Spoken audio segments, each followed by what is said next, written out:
Hello guys, हमारे channel पर आपका स्वागत है। अगर आपको वीडियोस पसंद आ रही हैं तो प्लीज़ लाइक करें, कमेंट करें और शेयर करें। अगर आपने चैनल को अभी तक सब्सक्राइब नहीं किया है तो प्लीज़ चैनल को सब्सक्राइब करें।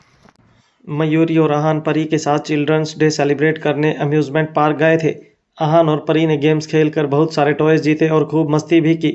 मयूरी उन्हें दूर से देख रही थी क्योंकि उसके हाथ पर चोट लगी थी।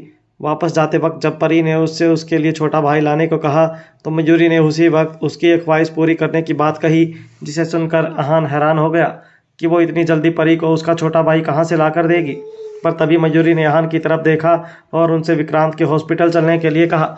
ये सुनते ही आहान तुरंत बोला, तुम मेरी बेटी को चिल्ड्रंस डे वाले दिन हॉस्पिटल ले जाना चाहती हो? बिल्कुल। मयूरी के ये कहते ही परी भी उसकी नकल करने लगी। बिल्कुल बिल्कुल। उन दोनों को एक साथ बोलता देख बेचारा आहान चुप हो गया। फिर कुछ ही देर में वो लोग विक्रांत के हॉस्पिटल भी पहुंच गए। जब तक वो लोग हॉस्पिटल पहुंचते तब तक परी भी सो चुकी थी। उसे सोता देख मयूरी बोली, आप यही कार में थोड़ी देर परी के साथ वेट करिए, मैं जल्दी से विक्रांत और सुहाना से मिलकर आती हूँ। क्योंकि अभी तक मयूरी की चोट पूरी तरह से ठीक नहीं हुई थी, इसलिए आहान को डर था कि कहीं उस पर कोई और मुसीबत ना आ जाए, और इसलिए वो उसे बिल्कुल भी अकेले नहीं छोड़ना चाहता था। इसलिए वो बोला, नहीं, हम सब साथ में चलते हैं। आखिर मैं भी तो देखूं वो विक्रांत अभी तक जिंदा भी है या नहीं। उसके मुंह से ऐसी बात सुनकर मयूरी मन ही मन बोली, ये कैसी दोस्ती है इनकी। जब विक्रांत को हार्ट अटैक आया था तब तो ये ही उसके लिए सबसे ज़्यादा परेशान हो रहे थे, और अब देखो उसके लिए कैसे बात कर रहे हैं। जल्द ही वो लोग विक्रांत के वार्ड में आ गए थे, पर जैसे ही मयूरी दरवाज़ा खोलने लगी उसे अंदर से आवाज़ आई, विक्रांत धीरे करो, तुम जानते हो ना मैं प्रेग्नेंट हूँ। इस पर विक्रांत ने कहा, अच्छा ठीक है, मुझे इसकी प्रैक्टिस नहीं है, पर कोई बात नहीं, मैं धीरे धीरे से सब सीख जाऊंगा। उनकी ये बातें सुन मयूरी तो जैसे वहीं जम गई। वो तुरंत आहान की तरफ देखते हुए बोली, आहान, मुझे लगता है कि आज हमें इन दोनों से नहीं मिलना चाहिए। ये दोनों बहुत बिजी हैं, क्या हम यहाँ किसी और दिन आए? पर इससे पहले आहान उसकी बात का कोई जवाब दे पाता, वहाँ एक नर्स आई और मयूरी को दरवाजे पर खड़ा देख बोली, एक्सक्यूज़ मी, क्या आप यहाँ किसी से मिलने आई हैं? अच्छा, मुझे थोड़ी जगह दीजिए ताकि मैं अंदर जा सकूँ। इतना कहकर नर्स दरवाज़ा खोलकर अंदर जाने लगी। मयूरी उसे देखकर अंदर जाने से रोक भी नहीं पाई। फिर वो खुद भी अपनी आंखें चुराते हुए अंदर जाने लगी, पर वो जैसा सोच रही थी वैसा कुछ नहीं हो रहा था। विक्रांत तो अपने बेड पर बैठकर सुहाना के बाल बनाने की कोशिश कर रहा था। ये देख मयूरी तुरंत बोली, तो क्या तुम इतनी देर से सुहाना के बाल बना रहे थे? ये सुनकर विक्रांत और सुहाना उन्हें कंफ्यूज होकर एक दूसरे की तरफ देखने लगे, क्योंकि उन्हें क्या पता था कि मयूरी बाहर खड़े खड़े कुछ ही देर में उनके बारे में क्या क्या इमेजिन करने लगेगी। इस बात से मयूरी को बहुत अजीब लगा, पर कुछ देर बाद वो अपना गला साफ करते हुए नर्स के पास जाकर बोली, क्या आप मुझे बता सकती हैं कि अब विक्रांत की तबीयत कैसी है? नर्स बोली, इनका ऑपरेशन सक्सेसफुल होने की वजह से अब इन पर दवाइयों का असर भी दिखने लगा है, इसलिए जल्दी ही इन्हें हॉस्पिटल से भी डिस्चार्ज मिल जाएगा। फिर बस इन्हें अपनी हेल्थ का ध्यान रखना होगा और रेगुलर चेकअप के लिए आना होगा। उसकी बात सुनकर मयूरी बहुत खुश हो गई। फिर वो सुहाना के पास जाकर उसे हक करते हुए बोली, सुहाना, आई मिस्ड यू। सुहाना ने भी स्माइल करते हुए कहा, मैंने भी तुम्हें बहुत मिस किया और मेरी बेबी ने भी। पर तभी उसकी नज़र मयूरी के कंधे पर लगी चोट पर गई और वो बोली, जब मुझे तुम्हारे ऊपर हुए अटैक के बारे में पता लगा तो पता है मैं कितना घबरा गई थी। अच्छा ये बताओ, अब तुम्हारी चोट कैसी है? मयूरी ने उसे अपनी चोट के बारे में बताया। कुछ देर बाद उसने कहा, हम यहाँ परी के साथ चिल्ड्रंस डे सेलिब्रेट करने आए थे, पर पता नहीं क्यों आज तो परी बार बार बस अपने छोटे भाई को लाने की ही बात कह रही थी, इसलिए मैं उसे तुम्हारे पास ले आई। पर वो अपनी बात खत्म कर पाती उससे पहले ही परी की नींद खुल गई। जैसे ही परी के कानों में उसके छोटे भाई वाली बात पड़ी, वो तुरंत नींद से जाग कर सुहाना के पास जाकर बोली, आंटी, मम्मा ने मुझे बताया कि आप मुझे एक छोटा भाई देने वाले हो, क्या आज मैं अपने छोटे भाई के साथ सो सकती हूँ? परी की प्यारी प्यारी बातें सुन सुहाना भी खुद को रोक नहीं पाई। वो उसे अपने पास काउच पर बैठाते हुए बोली, क्या परी को उसका छोटा भाई इतना पसंद है? परी ने बचकानी आवाज में कहा, हाँ, अगर वो मुझ जैसा क्यूट हुआ तो। इस पर सुहाना बोली, पर अगर वो तुम जैसा क्यूट और सुंदर नहीं हुआ तो? उसकी बात सुन परी कुछ सेकंड सोच में पड़ गई और बोली, आंटी, आप इतने सुंदर हो तो छोटा भाई भी तो सुंदर होगा ना, और मैं भी तो अपनी मम्मा जैसे बहुत सुंदर हूँ। उसकी बात सुन सुहाना हैरान होकर उसे देखने लगी, क्योंकि परी इतनी सी एज में इतना कुछ समझने लग गई थी और इतनी बड़ी बड़ी बातें करने लग गई थी। परी भी कुछ देर तक ऐसे ही उसकी तरफ देखती रही और फिर बोली, क्या मेरा छोटा भाई मेरी बात सुन सकता है? सुहाना ने स्माइल करते हुए कहा, अभी तो नहीं सुन सकता, पर जब वो बड़ा हो जाएगा तब तुमसे मिलकर बहुत खुश होगा और तुम्हें दीदी कहकर भी बुलाएगा और तुमसे बहुत सारी बातें भी करेगा। ये सुनते ही परी तुरंत बोली, सच में? तो फिर मैं अपने छोटे भाई को अपने घर ले जाऊंगी और हमेशा उसके साथ बहुत प्यार से रहूंगी। उसकी बात सुन विक्रांत और सुहाना अपने मन में सोचने लगे कि अभी तक उनके बच्चे ने जन्म भी नहीं लिया और परी ने अभी से उसे अपना भाई मान लिया है। तभी परी ने प्यार से मयूरी से कहा, मम्मा आप डैडी के साथ घर चले जाइए, मैं तो अपने छोटे भाई के साथ यही रहूंगी। पर तभी आहान को विक्रांत की वो पहले वाली बात याद आ गई कि अगर उसे लड़का हुआ तो वो उसकी शादी परी से करवा देगा। यही सोचकर उसने तुरंत कहा, बिल्कुल नहीं। परी बोली, डैडी मैं अपने छोटे भाई को बिल्कुल परेशान नहीं करूंगी। उसकी बात सुन आहान अपने मन में सोचने लगा, कहीं परी को भी अपनी माँ की तरह स्मार्ट और हैंडसम लड़कों में इंटरेस्ट नहीं होने लग जाए। यही सोचकर आहान ने परी को प्यार से मनाते हुए कहा, परी तुम यहाँ नहीं रुक सकती क्योंकि डैडी को तुम्हारे बिना नींद नहीं आती। तभी परी ने तपाक से कहा, डैडी झूठ मत बोलिए, आज ही तो आपने कहा था कि आप सिर्फ मम्मा के साथ सोना चाहते हैं, वैसे भी आज मुझे अकेले ही सोना पड़ेगा। उसकी बात सुन हैरान हो गया और अपने मन में यही बोला, हे भगवान, मेरी छोटी सी प्यारी सी परी कहाँ चली गई? ये तो कोई चालाक और शैतान लग रही है, बिल्कुल अपनी माँ जैसी। फिर आहान ने मयूरी की तरफ इशारा किया ताकि वो परी को वापस चलने के लिए मनाए, लेकिन मयूरी तुरंत बोली, अब आप मुझे क्यों देख रहे हैं? ये सब आज आपने ही तो परी को सिखाया है, अब आप ही इन सब से निपटिए। उसकी बात सुन आहान ने बहुत ही सीरियस होते हुए कहा, मयूरी ये हम दोनों का मैटर है, इसे हम दोनों बाद में भी सुलझा लेंगे, वरना कहीं ऐसा ना हो कि वो भी तुम जैसे स्मार्ट और हैंडसम लड़कों की लिस्ट बनाकर अपने पास रखने लग जाए। उसकी बात सुन मयूरी अपने मन में बोली, पता नहीं आहान भी सारा दिन हम माँ बेटी के बारे में क्या ही सोचते रहते हैं, लगता है उन पर विक्रांत की बातों का साइड इफेक्ट हो गया है। अब इन्हें कोई कैसे समझाए कि वो सच में अपने लिए एक छोटा भाई चाहती है, कोई बॉयफ्रेंड नहीं। फिर वो परी के पास गई और उसे प्यार से बोली, परी अभी तुम्हारा भाई बहुत छोटा है, जब वो थोड़ा बड़ा हो जाएगा तब मैं खुद तुम्हें उसे मिलवाने आंटी के पास लेकर आऊँगी। तब तक चलो हम घर चलकर तुम्हारे छोटे भाई के लिए एक अच्छा सा गिफ्ट तैयार करते हैं। अगर तुम अभी यहाँ रुकोगी तो छोटा भाई ठीक से सो नहीं पाएगा। उसकी बात सुन परी बहुत ही प्यार से बोली, ओके मम्मा, मैं अपने छोटे भाई के लिए गिफ्ट प्रिपेयर करूँगी और उसके आने का वेट भी करूँगी। आहान ने भी तुरंत परी को अपनी गोद में उठा लिया और उन्हें बाय कहकर वहाँ से जाने लगे। आहान की गोद में आने के बाद परी की एक बार फिर से आंख लग गई थी। फिर जैसे ही वो लोग हॉस्पिटल के एंट्रेंस तक पहुँचे, आहान ने गुस्से से मयूरी को कहा, अगर सुहाना ने बेटी को जन्म दिया तब तो ठीक है, वरना परी दोबारा वहाँ कभी नहीं जाएगी। उसकी बात सुन मयूरी बोली, आहान परी बहुत छोटी है और आप जैसा समझ रहे हैं वैसा कुछ भी नहीं है। आहान ने आंखें चढ़ाते हुए कहा, हाँ तो छोटी है तो क्या हुआ, पर मुझे सब पता है कि स्मार्ट और हैंडसम लड़कों को पसंद करने की आदत में वो बिल्कुल तुम पर गई है और तुम कह रही हो कि मैं परेशान ना हूँ। और शायद तुम्हें याद नहीं, उस दिन विक्रांत और सुहाना भी तो यही कह रहे थे कि अगर उन्हें बेटा हुआ तो वो उनकी शादी परी से करवा देंगे और फिर परी को अपनी बहू बनाकर हमेशा उसे अपने पास रखेंगे। मयूरी ने आहान को समझाने की बहुत कोशिश की कि वो बस मजाक कर रहे थे, पर वो उसे समझा नहीं पाई। जल्द ही वो लोग राजा मैंसन भी पहुंच गए। परी को उसके रूम में सुलाने के बाद आहान तुरंत मयूरी को अपने रूम में ले गया और बोला, तुम्हारी चोट पर पट्टी बदलने का वक्त हो चुका है। इतना कहकर वो मेडिकल बॉक्स लेकर आया और मयूरी के कंधे पर पट्टी बदलने लगा। इस बीच मयूरी अपने दूसरे हाथ में फ़ोन पकड़कर मैसेज चेक कर रही थी। तभी उसने देखा कि सूजन ने उसे बहुत सारी फ़ोटोज़ और वीडियोज़ भेजे थे। मयूरी ने जल्द से एक वीडियो प्ले करते हुए कहा, आहान देखिए, बप्पा जी को होश आ गया है। वीडियो में बप्पा जी बस अपनी राजकुमारी परी का ही नाम ले रहे थे। ये देख मयूरी की आंखों से आंसू निकल पड़े। तभी आहान ने पट्टी बांधते हुए कहा, मयूरी अपना हाथ मत हिलाओ। पर जैसे ही उसकी नज़र बप्पा जी के वीडियो पर पड़ी और उसने मयूरी की आंखों में आंसू देखे तो वो रोते हुए बोला, मयूरी तुम्हारे बप्पा जी सच में बहुत प्यार करते हैं तुमसे।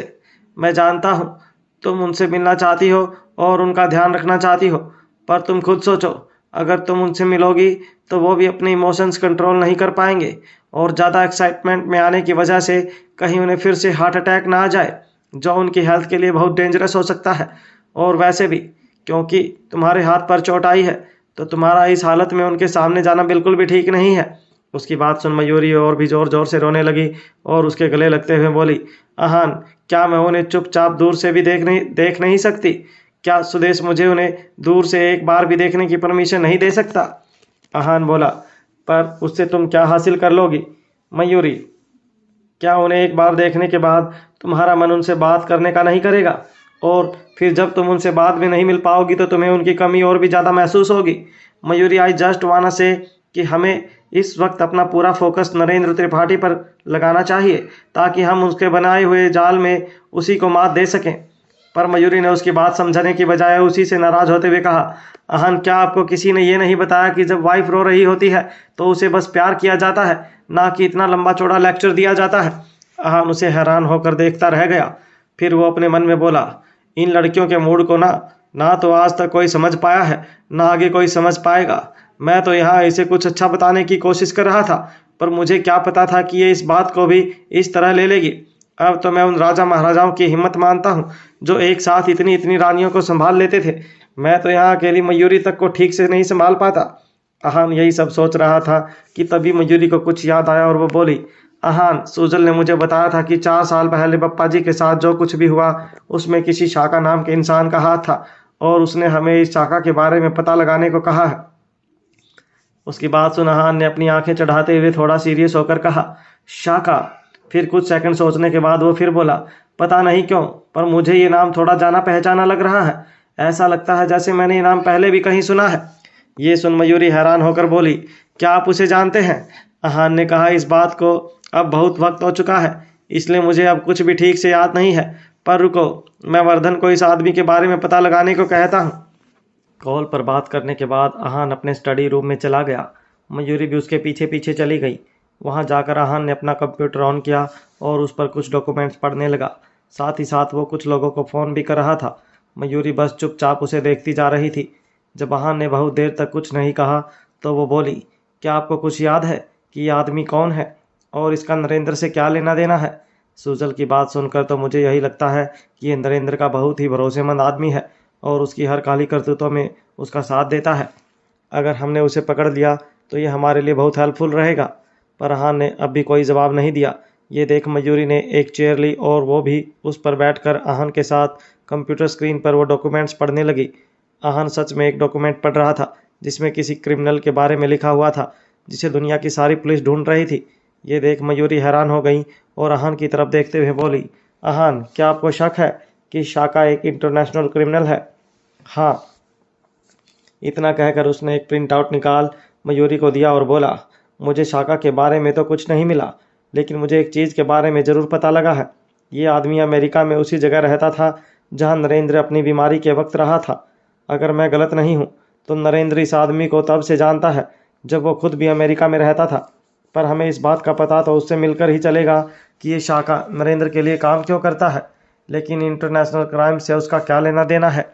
मयूरी के मुंह से ये सुनकर अहान ने अजीब तरीके से स्माइल करते हुए कहा, अगर हमें इस इंसान के बैकग्राउंड के बारे में कुछ पता नहीं लगता है तो इसका मतलब हुआ कि वो यहाँ किसी फेक आइडेंटिटी के साथ रह रहा है, या फिर ये आदमी जानबूझकर अपने पास्ट को छिपाना चाह रहा है।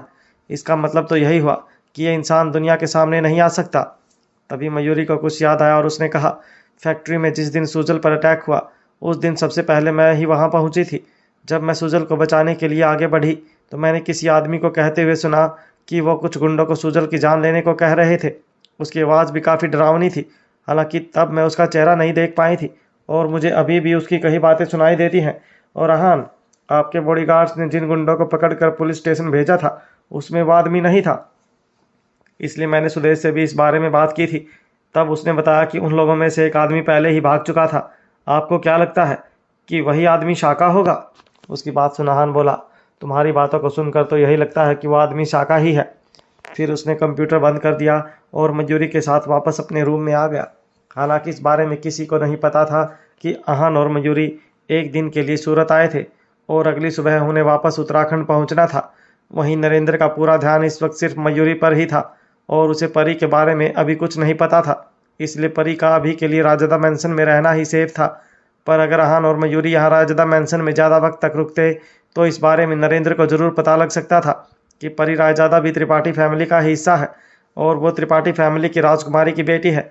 इसका साफ मतलब यही निकलता था कि परी राजदादा के पास भी बड़ी बेटी होने की वजह से वो सभी स्पेशल पावर्स थी जो त्रिपाठी फैमिली के हर बड़े बच्चे को जन्म से ही मिलती थी। और ये बात भी सबको पता थी कि त्रिपाठी फैमिली का वारिस होने के लिए लड़कों या लड़कियों में कोई फ़र्क नहीं किया जाता था। अब जब नरेंद्र का अपना कोई बच्चा नहीं था, इसलिए अब उसके लिए मयूरी के साथ साथ परी भी उसके रास्ते का कांटा थी। यही सब सोचते सोचते मयूरी की आंख लग गई और वो आहान के साथ सो गई। आहान ने सूरत आते ही बाबू भाई से मिलकर सभी इन्फॉर्मेशन डिस्कस कर ली थी। कुछ दिनों से वो बहुत बिजी चल रहा था और दूसरे कामों में फंसा हुआ था, इसलिए उन्होंने बाबू भाई को ऑफिस के सभी काम देखने को कह दिया था। पर इतने दिन दूसरी जगह बिजी रहने के बाद भी आहान रायजादा अपने बिजनेस और शनाया ज्वेलर्स से रिलेटेड हर एक सिंगल चीज़ से अपडेटेड था। वो भले ही सूरत में नहीं था, पर उसने अपने काम को ज़रा सा भी डिस्टर्ब नहीं होने दिया था। वो उत्तराखंड भी अपने साथ अपना लैपटॉप और बाकी ज़रूरी चीज़ें ले गया था। फिर सूरत से ही बाबू भाई आहान को आगे की शेड्यूल्ड मीटिंग के बारे में बताते और वहीं से आहान अपनी मीटिंग और इम्पोर्टेंट क्लाइंट्स को हैंडल कर लेता। इस तरह वो अपने शहर से दूर होकर भी शनाया ज्वेलर्स को भी बहुत अच्छे से हैंडल कर रहा था। अगले दिन सुबह सुबह ही वो दोनों तैयार होकर प्लेन में बैठ गए और वापस उत्तराखंड जाने के लिए निकल गए। पर ये उस वक्त सो रही थी, इसलिए वो लोग बस उसे दूर से देख कर ही चले गए थे। जाते वक्त आहान ने एक बार परी को किस किया था। फिर उत्तराखंड पहुंचने के बाद ऑफिस शुरू होने से पहले ही मयूरी त्रिपाठी कॉरपोरेशन पहुंच गई थी। वहां एंटर होते ही सभी लोग मयूरी को विश करने लगे। Good morning miss Mayuri. Good morning ma'am. Hello ma'am. भले ही मयूरी को कंपनी का एमडी बने बहुत कम वक्त हुआ था, पर सब लोग उसकी पोजीशन कंपनी में अच्छे से जानते थे। मयूरी ने भी वहां खड़े खड़े सभी लोगों की तरफ देखते हुए कहा, गुड मॉर्निंग एवरीवन। इतना कहकर वो सीधे अपने कैबिन में चली गई। फिर उसने अपने असिस्टेंट को एक कप कॉफ़ी लाने को कहा। हालांकि आहान अभी उसे वापस काम पर जाने को मना कर रहा था, क्योंकि उसके हाथ की चोट अभी भी ठीक नहीं हुई थी। पर यह बात आहान और मयूरी दोनों जानते थे कि नरेंद्र इसी बात का फ़ायदा उठाकर छोटे दादा को मनाने की कोशिश कर रहा है कि वो मयूरी को ऑफिस आने से मना कर दे। पर मयूरी भी इतनी ईजिली उसके इरादों पर कैसे पूरे होने दे सकती थी।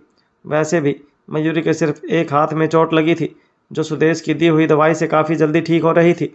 उसने एक इम्पोर्टेंट कॉन्ट्रैक्ट डॉक्यूमेंट तैयार किया और उसे टेबल पर रख दिया। तभी उसका असिस्टेंट उसकी कॉफ़ी ले आया। मैडम, आपकी कॉफ़ी। पर वो कॉफ़ी टेबल पर रख पाता उससे पहले ही मयूरी ने उसके हाथ से कॉफ़ी लेने के लिए अपना हाथ आगे बढ़ा दिया।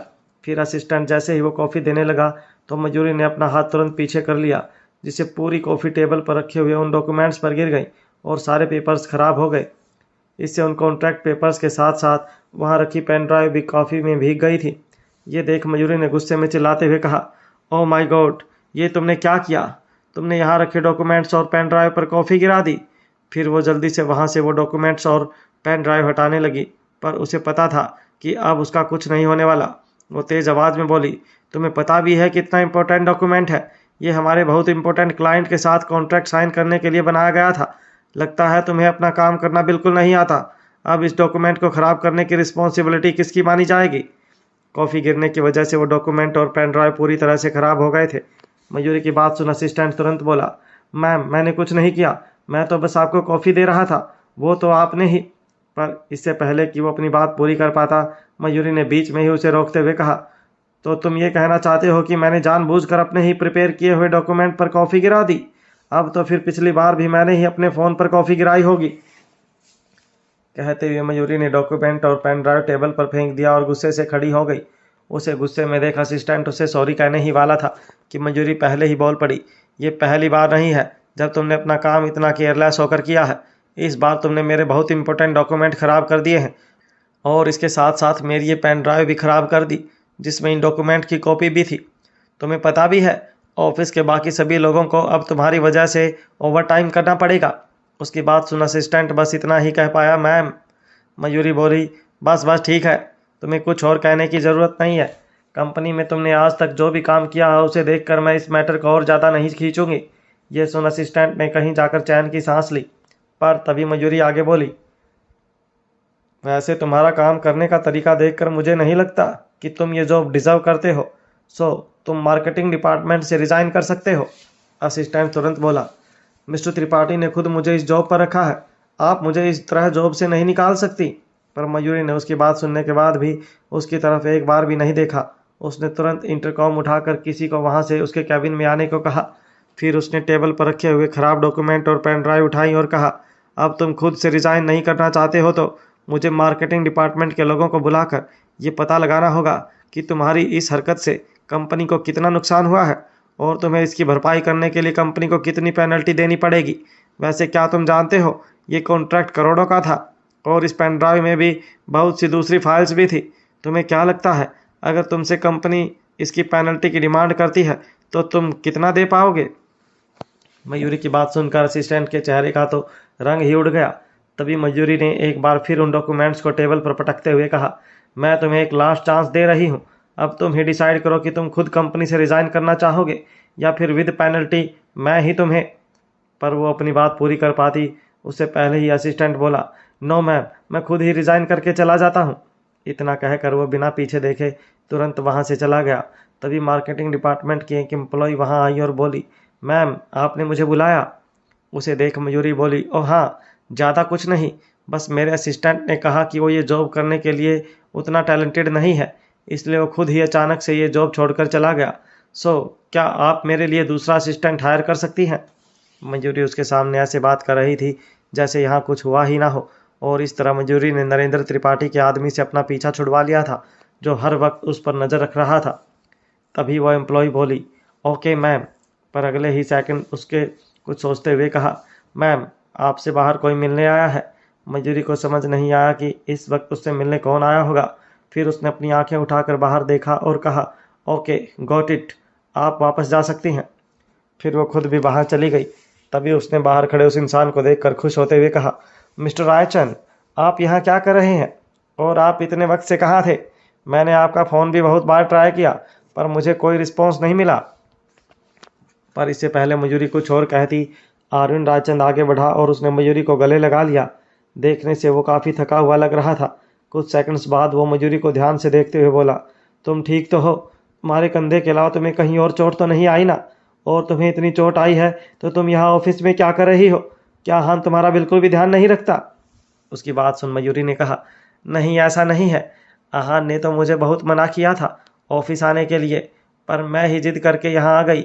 वैसे मैं अब पहले से काफ़ी ठीक हूँ और वैसे भी मुझे बस कंधे में ही चोट आई है। फिर वो 2 कदम पीछे हटकर उसे दिखाते हुए बोली, देखिए मैं बिल्कुल ठीक हूँ। भले ही आर्यन और रोशनी को अलग हुए 10 साल हो गए थे पर उन्हें अपने बचपन की यादें अभी भी याद थी।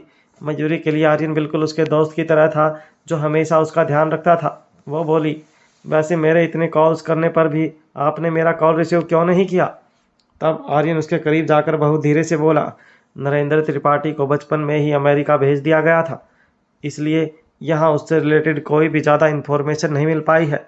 मैं खुद अमेरिका उसके पास्ट के बारे में इन्वेस्टिगेशन करने गया था और इसी वजह से तुम्हारा कॉल रिसीव नहीं कर पाया था। पर मुझे जैसे ही तुम्हारी चोट के बारे में पता लगा मैं तुरंत वापस आ गया। कहते हुए आर्यन ने एक बार फिर मयूरी को गले लगा लिया। वो मयूरी पर हुए अटैक की वजह से काफ़ी ज़्यादा डर गया था। उसे उसकी बहुत फिक्र हो रही थी। पर जैसे ही मयूरी ने उसे खुद से दूर करना चाहा, आर्यन बोला, मयूरी बस 2 मिनट मुझे तुम्हें हग कर लेने दो। मैं जस्ट तुम्हें हग ही तो कर रहा हूँ, इसमें बुराई ही क्या है? मयूरी को सच में उसकी आवाज़ में अपने लिए फ़िक्र महसूस हुई।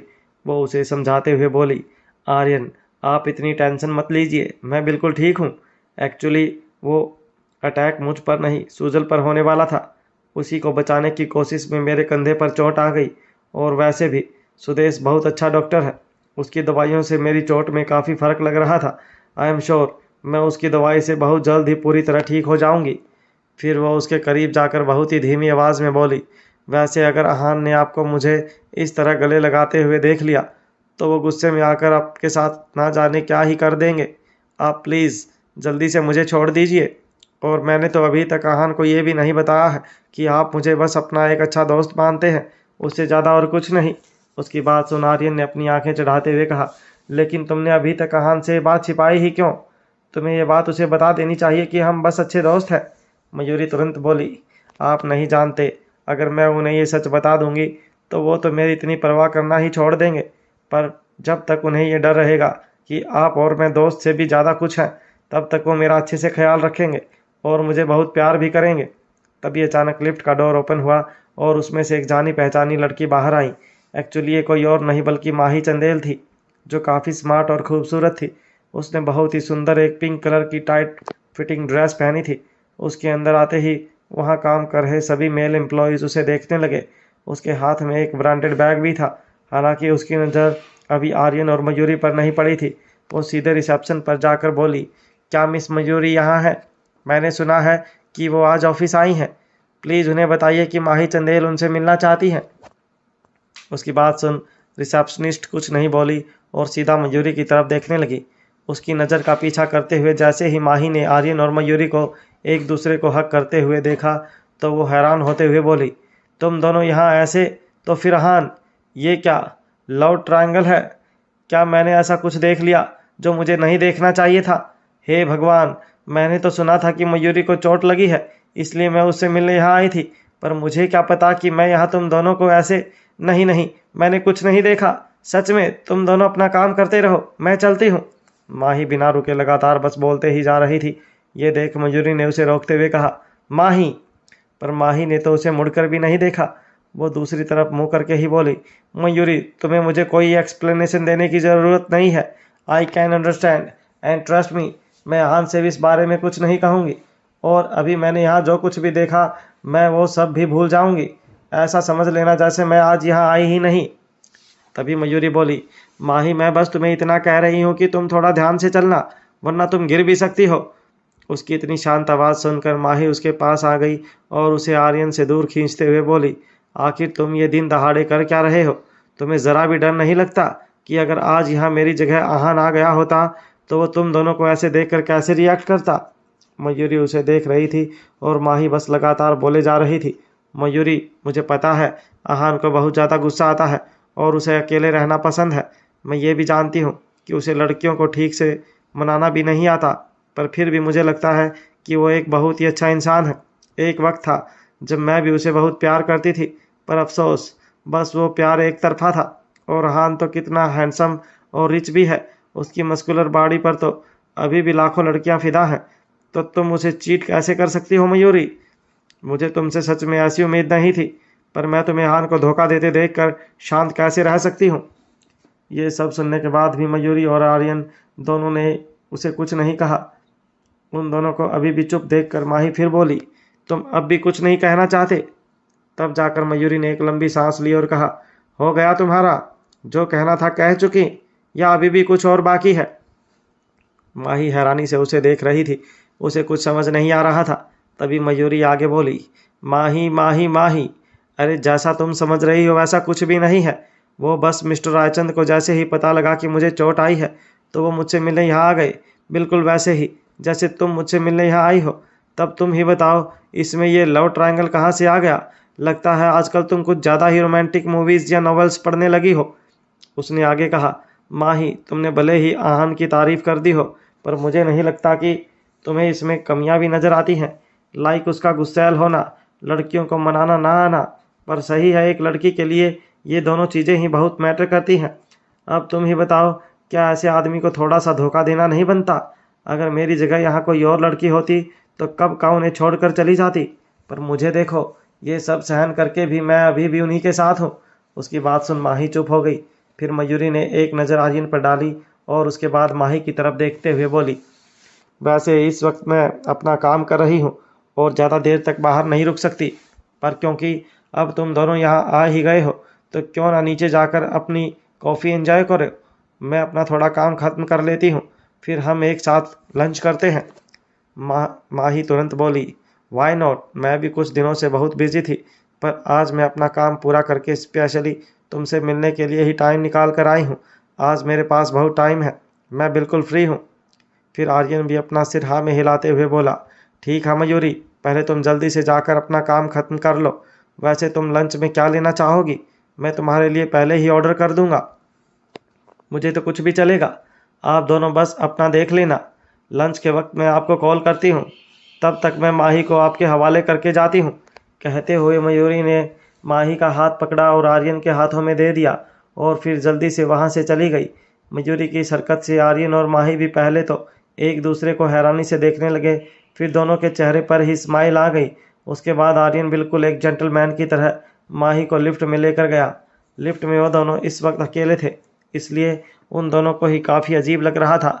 इस ऑकवर्डनेस को ख़त्म करने के लिए माही ने कुछ बोलने की कोशिश करते हुए कहा, आप और मयूरी। पर आर्यन के चेहरे की तरफ देखकर वो इससे ज़्यादा और कुछ नहीं कह पाई। वहीं आर्यन तो अभी भी बिल्कुल शांत खड़ा था। उसे देखकर ऐसा लग रहा था जैसे वो जानता हो कि माही क्या कहने की कोशिश कर रही थी। उसने धीरे से कहा, क्या आप एक स्टोरी सुनना चाहेंगी? उसकी बात सुन माही ने हैरानी से कहा, व्हाट? लेकिन आर्यन ने स्माइल करते हुए कहा, वैसे आपको कौन सी कॉफ़ी पसंद है? त्रिपाठी कॉरपोरेशन के सामने ही एक नया कैफ़े खुला है, क्या आप वहां चलना पसंद करेंगी? उसकी बात सुन माही ने हाँ में अपना सिर हिला दिया। उसके बाद वो लोग एक कैफ़े आ गए और कॉफ़ी ऑर्डर कर दी। जब माही उससे उस स्टोरी के बारे में पूछने लगी तो आर्यन ने अपने सामने रखा पानी का गिलास उठाते हुए कहा, आपको तो पता होगा कि मैं और रोशनी, या कहूँ कि मयूरी, काफ़ी सालों से एक दूसरे को जानते हैं, और सच कहूँ तो मैं मयूरी को पिछले 10 सालों से ढूंढ रहा था। उसकी बात सुन माही को समझ आ गया कि ज़रूर उसके दिल में मयूरी के लिए फीलिंग्स है, इसलिए तो वो उसे पिछले 10 सालों से ढूंढ रहा था। पर जब आर्यन ने मयूरी को आहान के साथ खुश देखा तो वो मयूरी की खुशी के लिए खुद पीछे हट गया। भले ही मयूरी अब आहान की थी, पर फिर भी वो उसकी परवाह और फिक्र करने से खुद को नहीं रोक पाता होगा।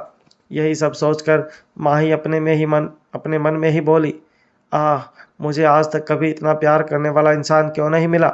फिर वो अपने मन में ही आर्यन से बात करने लगी, मिस्टर आर्यन, आपके सामने एक यंग, सिंगल और ब्यूटीफुल लड़की बैठी है, पर क्या आप उसे नहीं देख पा रहे हैं? मेरी जैसी खूबसूरत और हॉट लड़की कहाँ मिलेगी आपको? और मेरा तो किसी और के साथ अफेयर भी नहीं चल रहा। यहाँ माही अपने मन में यही सब सोचे जा रही थी तो वहाँ आर्यन अपनी और मयूरी की स्टोरी बता रहा था। 10 साल का वक्त बहुत लंबा होता है। मैं तो खुद ही समझ नहीं पा रहा कि पिछले 10 साल में मैं अपनी रोशनी के बिना कैसे जिंदा रहा। मैं हर वक्त बस उसी के बारे में सोचता रहता था। उसने आगे उसे बताया कि जब वो काफ़ी लंबे इंतज़ार के बाद मयूरी से मिला तो बहुत बदल चुकी थी। उसकी लाइफ में ऑलरेडी आहान आ चुका था। शुरू में आर्यन ये बात सहन नहीं कर पा रहा था, पर वक्त के साथ वो समझ गया कि मयूरी उससे नहीं बल्कि आहान से प्यार करती है, और उसने उसकी खुशी में अपनी खुशी बांध ली। तभी वो आगे बोला, मैंने आज तक सिर्फ और सिर्फ रोशनी से ही प्यार किया है। मैं मानता हूँ कि मैं अभी भी उसे भूल नहीं पा रहा हूँ, पर अब हम दोनों के बीच पहले जैसा कुछ नहीं है। इसलिए तुम जिस बात से डर रही हो वो तो अब मेरे और रोशनी के बीच कभी हो ही नहीं सकती। वो अब सिर्फ और सिर्फ आहान की है। फिर वो कुछ सोचते हुए बोला, एक बार बस ये त्रिपाठी फैमिली वाला मैटर सॉल्व हो जाए, उसके बाद मैं भी चला जाऊंगा। आर्यन का मयूरी के लिए प्यार और परवाह देखकर माही की आंखों में आंसू आ गए थे। उसने आर्यन की तरफ देखते हुए कहा, सॉरी, आपके लिए मुझे बहुत बुरा लग रहा है। वैसे आप अपनी लाइफ में आगे बढ़ने के लिए किसी और को क्यों नहीं ढूंढ लेते? आप जैसे अच्छा इंसान तो एक बहुत अच्छी लड़की डिजर्व करता है। फिर उसने आगे कहा, आप सच में बहुत अच्छे हैं। आपके जैसा हैंडसम और रिच लड़का किसी भी लड़की को बहुत नसीब से मिलेगा। इफ़ यू डोंट माइंड, क्या मैं और आप, वो फ्लो में बहुत ज़्यादा ही बोल गई थी, पर इस बार एहसास होते ही वो रुक गई। इतने में उन दोनों की कॉफ़ी भी आ गई। वो लोग ऐसे ही कुछ देर बातें करते रहे। तभी माही बोली, वैसे मुझे आप लड़कों की एक बात समझ नहीं आती। लड़कों को गर्लफ्रेंड तो बिल्कुल हॉट और बहुत उल्टी सीधी बातें करने वाली चाहिए, पर वाइफ बिल्कुल ऐसी चाहिए जो उनके सामने कभी बोले ही नहीं। सच में मुझे ये बात बिल्कुल समझ नहीं आती। ये सुन आर्यन स्माइल करने लगा और बोला, वैसे तुमसे बात करके मुझे अच्छा लगता है कि तुम दिल की काफ़ी अच्छी हो। तुम जैसी ही हो वैसी ही रहो। सच में रोशनी बहुत लकी है जो उसके पास तुम जैसी दोस्त है। उसने आगे कहा, मुझे खुशी हुई कि मैं आपको जान पाया। उसकी बात सुन माही उदास होते हुए बोली, ऐसा कहने वाले आप दूसरे इंसान हैं। आहान ने भी पहले मुझे यही कहा था। शुरू में जब मैं उसे मिली तभी मुझे वो पसंद आ गया था, पर वो मुझसे दूर दूर ही रहता था। बाद में मुझे पता लगा कि उसका नेचर ही ऐसा है। पर मुझे एक बात समझ नहीं आई, जो भी लड़का मुझे अच्छे से समझ पाता है उसे हमेशा मयूरी ही क्यों पसंद होती है? पहले आहान और अब आप। उसकी बात सुन आर्यन फिर स्माइल करने लगा, पर सच में उसे माही मन ही मन अब इंटरेस्टिंग लगने लगी थी। फिर माही बोली, वैसे हम दोनों दोस्त बन सकते हैं। कुछ टाइम पहले मैं बहुत बिजी हो गई थी, इसलिए कुछ टाइम मयूरी के साथ स्पेंड करना चाहती थी, पर मुझे क्या पता था कि उस पर फिर से अटैक हो जाएगा। मैं तो बहुत थैंकफुल हूँ कि एटलीस्ट मुझ पर मयूरी की तरह हर दिन अटैक तो नहीं होते। उसकी बात सुन आर्यन तेज तेज हंसने लगा और बोला, तुम सच में बहुत इंटरेस्टिंग हो। बहुत स्ट्रेट फॉरवर्ड बातें करती हो। उसके बाद माही उसे अपनी फैमिली और अपने सौतेले भाई के बारे में बताने लगी। तभी उसने कहा, वैसे मुझे भी बचपन में किसी से प्यार हुआ था। वो लड़का मेरे पड़ोस में ही रहता था और अपनी बहन से भी बहुत प्यार करता था, पर उसकी किसी बीमारी की वजह से मौत हो गई। वो अभी बोल ही रही थी कि संकेत वहाँ आ गया। उसे अचानक वहाँ देख माही हैरान हो गई। आखिर संकेत यहाँ क्यों आया था? संकेत ने उनके पास आकर आर्यन से कहा, मिस्टर रायचंद, आज आप काफ़ी अच्छे मूड में लग रहे हैं, इसलिए तो त्रिपाठी कॉरपोरेशन के बिल्कुल सामने वाले कैफ़े में कॉफ़ी एंजॉय करने आए हैं। वहीं जब माही ने संकेत को वहां देखा तो उसने बहुत ही अजीब तरीके से उसे घूरते हुए कहा, तुम एक नंबर के धोखेबाज और गद्दार इंसान, यहाँ क्या कर रहे हो? दरअसल माही को अभी भी पूरा सच नहीं पता था, इसलिए वो संकेत को अच्छा इंसान नहीं समझती थी। तब संकेत ने भी गुस्सा करते हुए कहा, तुम थोड़ा तमीज़ में रहकर बात किया करो, तुम भी कोई शरीफ नहीं हो। ये कैफ़े मेरी कंपनी के सामने है, क्या मैं यहाँ एक कप कॉफ़ी भी पीने नहीं आ सकता? उसकी बात सुन वो गुस्से में भर गई, पर फिर खुद को शांत करते हुए बोली, पर तुम तो हमेशा फ्रेश और हाई ग्रेड कॉफ़ी ही पीना पसंद करते हो ना, तुम यहाँ इस छोटे से कैफ़े में क्यों आए हो? आर्यन तो बस उन दोनों को देखता ही जा रहा था। तभी संकेत बोला, वैसे तुम्हें नहीं लगता तुम्हें मेरी पसंद और नापसंद के बारे में कुछ ज़्यादा ही पता है? उसकी बात सुन माही बोली, पसंद नापसंद माई फुट, कहीं तुम्हें ये तो नहीं लग रहा कि मैं तुम में इंटरेस्टेड हूँ? मुझे तुम्हारे बारे में ये सब इसलिए पता है क्योंकि मैं मयूरी की हेल्प करने के लिए तुम्हारे बैकग्राउंड को चेक कर रही थी। और हाँ, अगर तुम इस दुनिया के आखिरी लड़के भी हुए तब भी मैं तुम्हें पसंद ना करूं। संकेत ने भी रूड होकर कहा, ओह रियली, सेम हियर। वैसे तुम्हें यह भी पता होगा कि मयूरी ने हमारे असिस्टेंट को जॉब से निकाल दिया है। अब इतना जल्दी मैं नया असिस्टेंट कहाँ से लाऊंगा? अब वहाँ तो मुझे कॉफ़ी मिलने से रही, इसलिए मुझे कॉफ़ी के लिए यहाँ आना पड़ा। फिर वो अपनी कॉफ़ी लेकर वहाँ से चला गया। हालांकि संकेत माही से इतना रूडली और सिर्फ इसलिए बात कर रहा था ताकि माही उसे पहचान ना सके कि ये वही लड़का है जो पड़ोस में उसके साथ बचपन में खेलता था। संकेत को माही अब भी याद थी, इसलिए उसने उस दिन मॉल में उसकी हेल्प की थी। संकेत अपनी रियल आइडेंटिटी किसी को भी नहीं बताना चाहता था, वरना नरेंद्र त्रिपाठी उस पर और भी ज़्यादा शक करने लगता। उसके जानने के बाद आर्यन ने माही से कहा, संकेत वैसे बुरा इंसान नहीं है, उसने मेरी भी हेल्प की थी। उसने मुझे एक चिट पर लिखकर सुजल को ढूंढने को कहा था।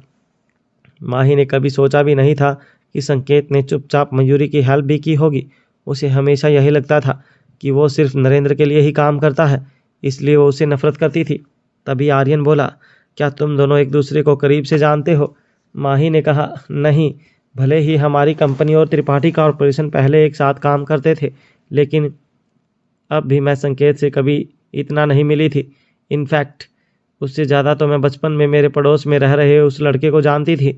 पहले मुझे भी यही लगता था कि संकेत एक अच्छा इंसान है, पर फिर बाद में मैंने जब उसे नरेंद्र त्रिपाठी के साथ काम करते हुए देखा तो मुझे उससे नफरत होने लगी। संकेत बुरा इंसान नहीं है, वो नरेंद्र के साथ काम जरूर कर रहा है, पर बस बप्पा जी और मयूरी को प्रोटेक्ट करने के लिए और उन्हें उनका हक दिलाने के लिए। आर्यन की बात सुन माही हैरान हो गई। वो बोली, अब मुझे सब कुछ समझ आ चुका है। शायद मैंने ही संकेत को समझने में गलती कर दी। मैं मौका देखकर उसे पर्सनली सॉरी कह दूंगी। वो दोनों एक दूसरे से बात कर ही रहे थे कि तभी मयूरी वहां आ गई और बोली, और क्या बातें चल रही हैं यहाँ? पर जैसे ही उसकी नज़र माही के उदास चेहरे पर पड़ी तो वो बोली, क्या हुआ? कहीं आर्यन ने तुम्हें तंग तो नहीं किया?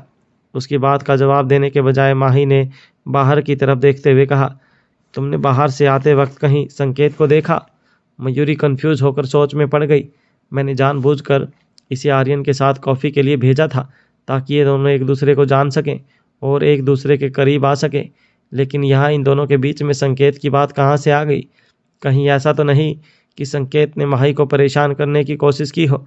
नहीं नहीं, संकेत ऐसा कुछ नहीं कर सकता, और आर्यन जैसा जेंटलमैन भी अपने सामने किसी लड़की को परेशान होते हुए नहीं देख सकता। मयूरी यही सब सोच रही थी कि तभी माही दोबारा बोली, मतलब तुमने उसे बाहर नहीं देखा, इसलिए तुम चुप हो ना?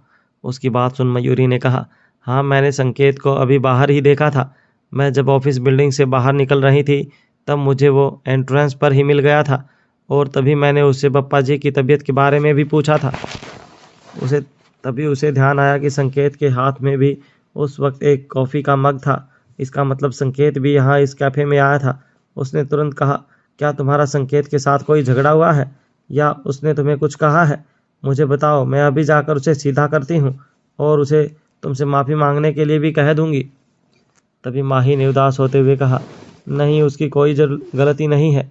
मैंने ही उसे गलत समझ लिया था, बल्कि मुझे उससे माफ़ी मांगनी है। हालांकि उसने भी मुझसे कोई प्यार से बात नहीं की थी, लेकिन मैं उस बात को आगे नहीं बढ़ाना चाहती। ये सुन मयूरी अपने मन में बोली, माही चंदेल जैसी लड़की को परेशान करना और फिर उसी से माफ़ी मंगवाना, ये सच में कोई नॉर्मल बात नहीं है। सच में संकेत के टैलेंट की दाद देनी पड़ेगी। फिर उसका ध्यान आर्यन की तरफ गया और वो बोली, तो इसका मतलब यहाँ आप दोनों नहीं बल्कि आप तीनों कॉफ़ी एंजॉय कर रहे थे? तब माही ने उसे बताया, नहीं, एक्चुअली संकेत तो बाद में आया था, पर जैसे ही मैंने उसे देखा अपने गुस्से पर कंट्रोल नहीं कर पाई। तब मुझे संकेत की सच्चाई के बारे में नहीं पता था, पर अब जब आर्यन ने मुझे उसके बारे में सब कुछ बता दिया है तो मैं अपनी गलती मानते हुए उससे माफ़ी मांगना चाहती हूँ। फिर वो अचानक मयूरी के गले लग गई और किसी बच्चे की तरह रोते हुए बोली, मयूरी, आज मैं बहुत अपसेट हूँ। अब मुझे खुद को रिलैक्स करने के लिए कुछ टेस्टी सा खाना पड़ेगा, इसलिए तुम प्लीज़ मुझे जल्दी से कुछ टेस्टी सा खाना खिलाने ले चलो। उसकी बात सुन मयूरी ने तुरंत एक अच्छे से रेस्टोरेंट में उसके लिए एक टेबल बुक करा दी और फिर वो तीनों आर्यन रायचंद की कार में बैठकर खाना खाने के लिए रेस्टोरेंट के लिए चले गए।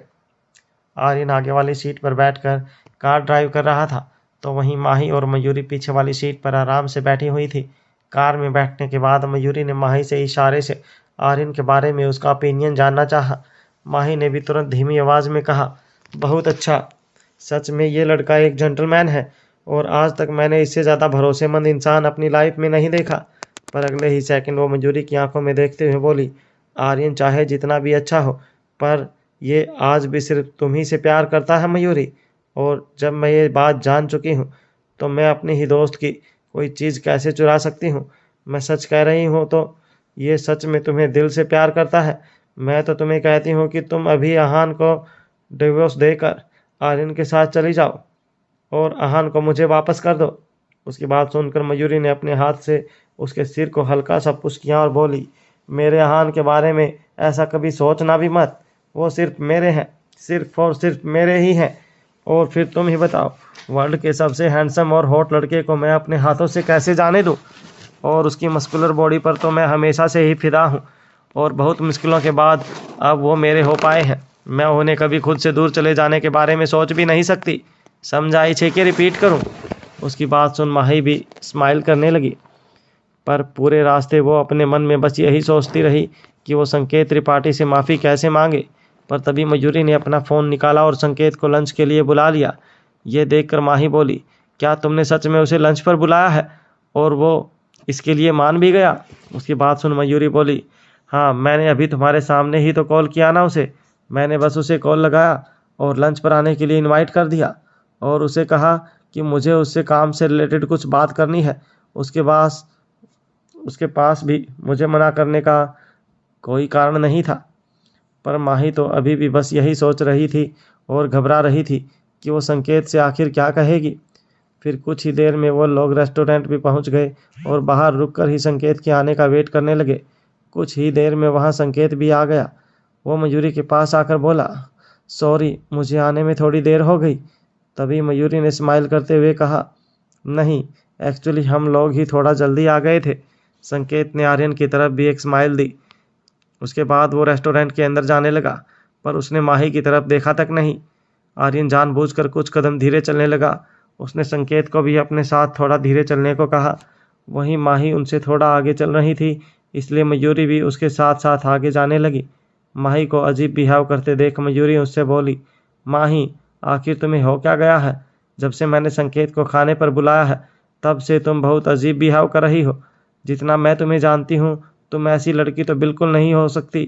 किसी से भी मिलने से इतना घबराए, वो भी सिर्फ सॉरी कहने के लिए। आखिर बात क्या है?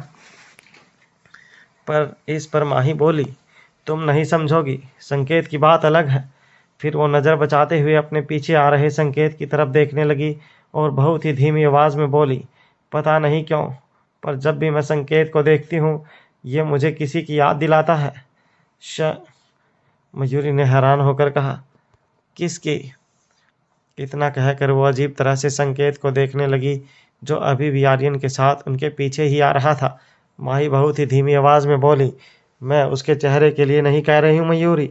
मेरे कहने का मतलब है कि जब भी मैं उसे देखती हूँ तो मुझे ये फील होता है जैसे मेरे सामने मेरे डैड खड़े हों। संकेत को देखकर मुझे अपने डैड की ही तरह बस यही डर लगता है कि मैं अभी कुछ गलत कर दूंगी और ये मुझे कसकर डांट लगा देगा।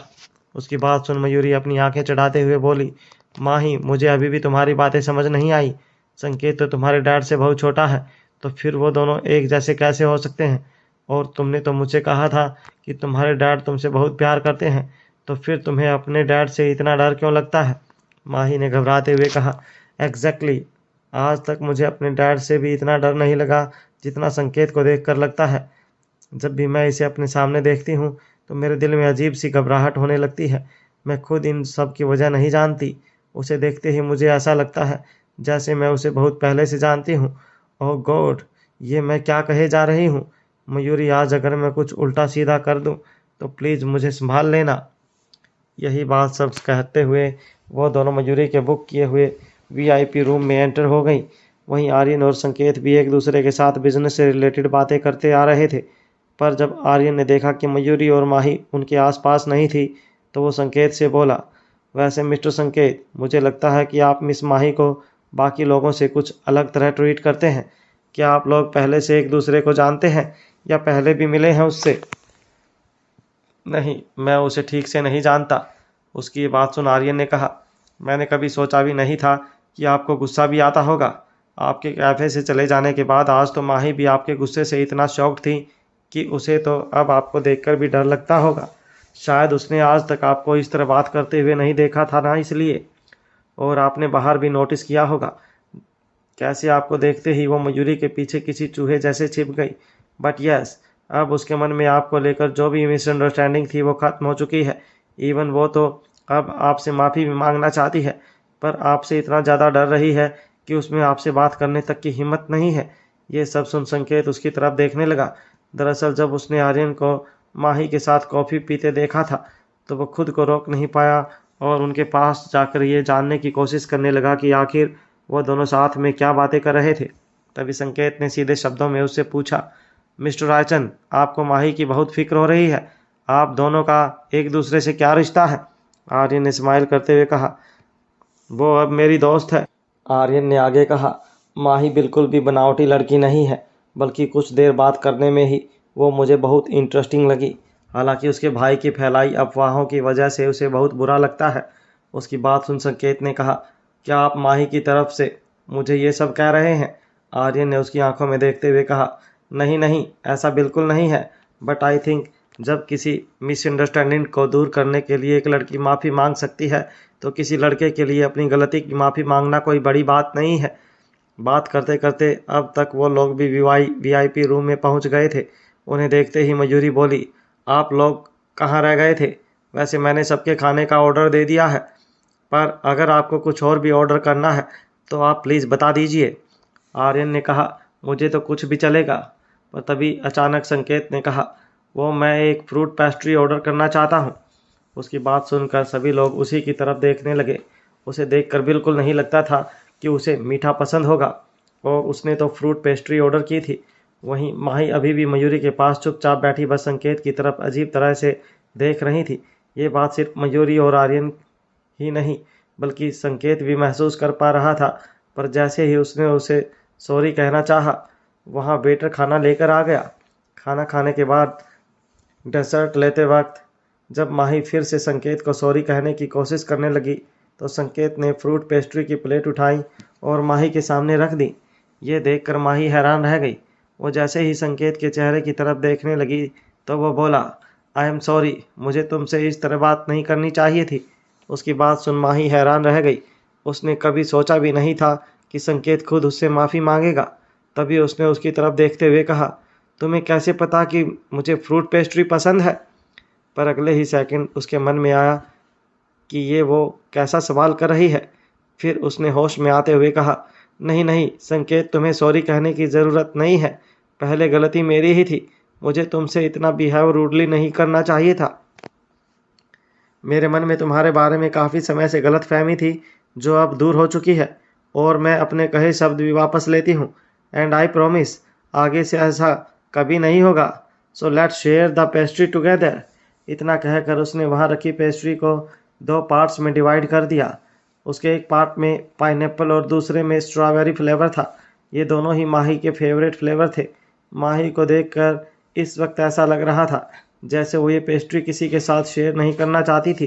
तभी संकेत ने अचानक उसे कहा, मुझे मीठा पसंद नहीं है, तुम आराम से इसे एंजॉय करो। ये सुन माही तो एकदम खुश हो गई और मज़े से अपनी पेस्ट्री खाने लगी। सबका खाना हो जाने के बाद मयूरी संकेत के साथ वापस कंपनी के लिए निकलने लगी। आर्यन फ्री था, इसलिए उसने माही को घर तक ड्रॉप करने के लिए कहा, पर जब माही ने कहा कि वो टैक्सी लेकर खुद से चली जाएगी तो आर्यन उसका हाथ पकड़कर उसे सीधा अपनी कार की तरफ ले गया। आर्यन, थोड़ा आराम से, मैंने हील्स पहनी है, मैं इतना फास्ट नहीं चल सकती। उसकी ये बात सुन आर्यन ने स्माइल करते हुए कहा, तो क्या मैं तुम्हारी कुछ हेल्प कर सकता हूँ? माही हंसते हुए बोली, हाँ, अब जब तुम इतना कह ही रहे हो तो मेरी हील्स पकड़ लो, मैं ऐसे ही चल लूँगी। आर्यन और माही एक दिन में ही एक दूसरे से काफ़ी घुल मिल गए थे। उन्हें ऐसे देखकर पास ही खड़ी मयूरी को मन ही मन बहुत खुशी हो रही थी। वो अपने मन ही मन बोली, वाह, क्या जोड़ी सेट की है मैंने। फिर जैसे ही उसने वापस जाने के लिए संकेत की तरफ देखा तो उसकी आंखें तो बस आर्यन और माही पर ही टिकी हुई थी। उसे देखकर ऐसा लग रहा था जैसे वो माही से कुछ कहना चाहता हो, लेकिन आर्यन पहले ही उसे अपने साथ खींच कर ले जा चुका था।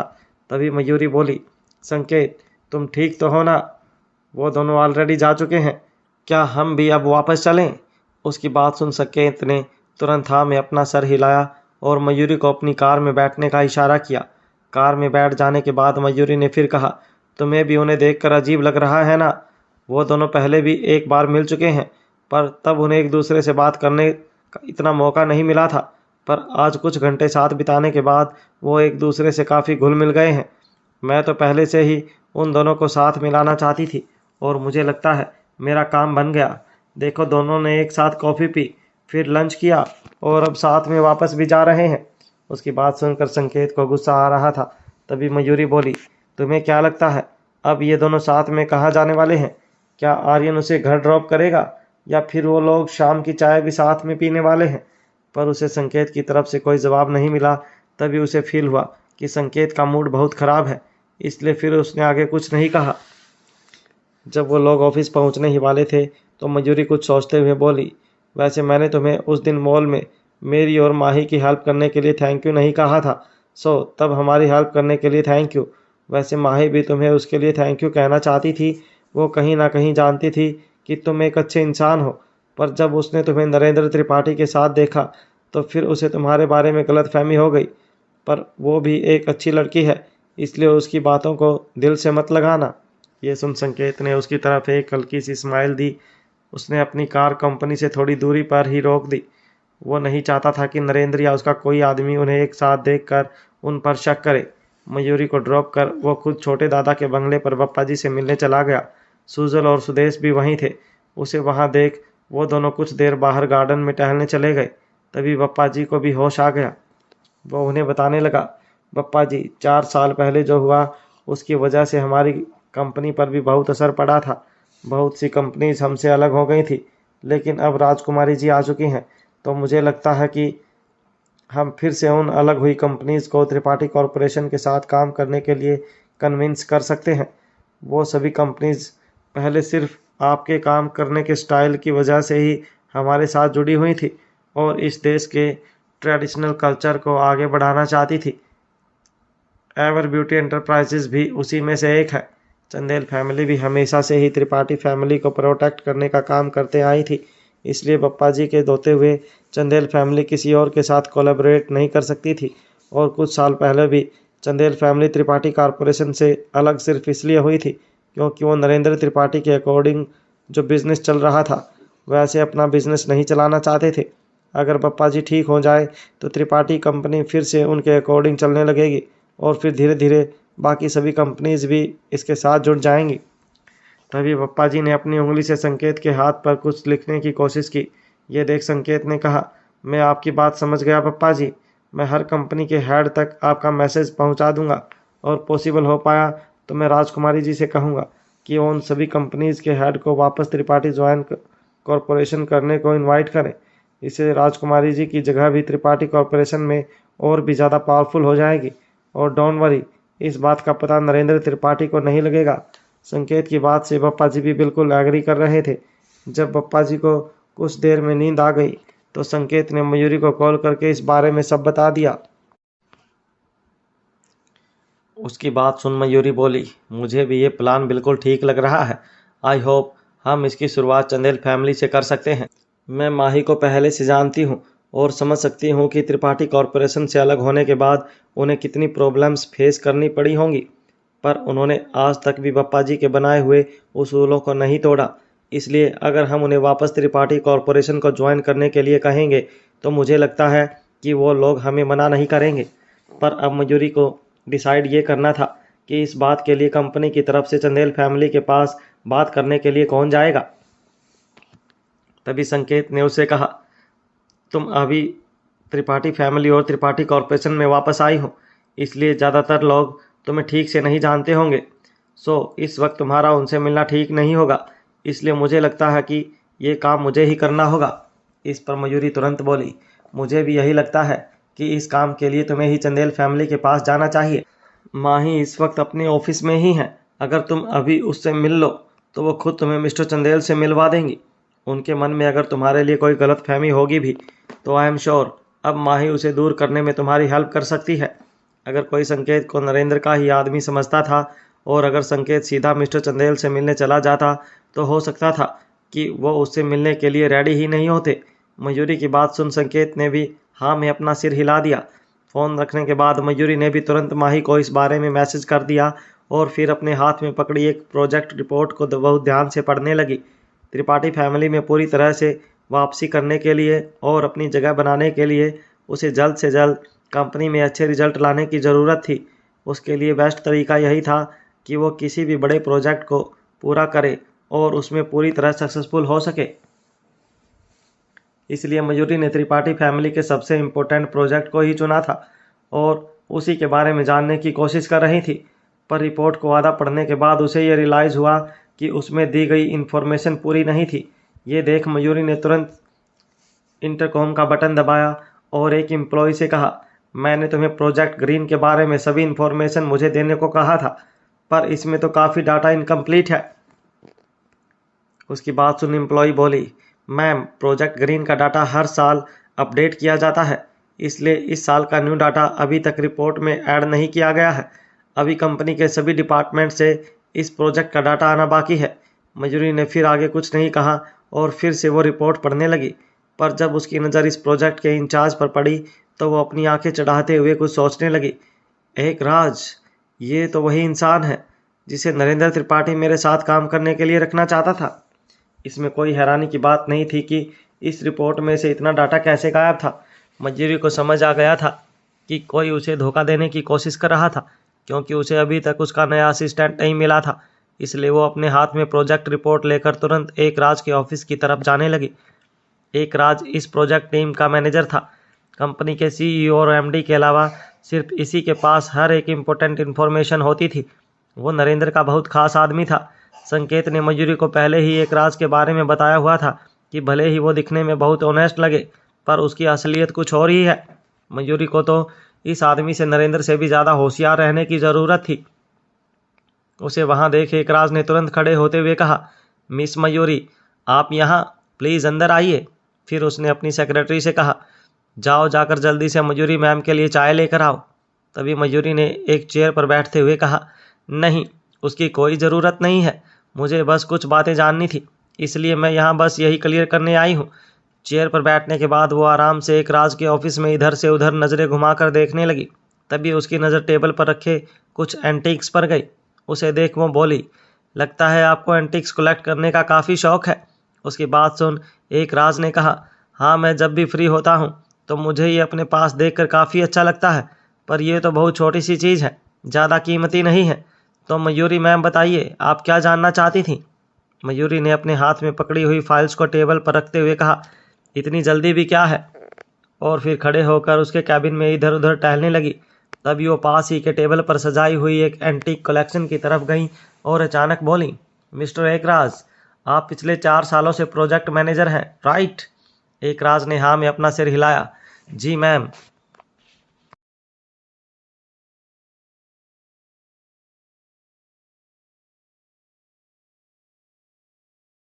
हेलो गाइस, हमारे यूट्यूब चैनल पर आपका स्वागत है।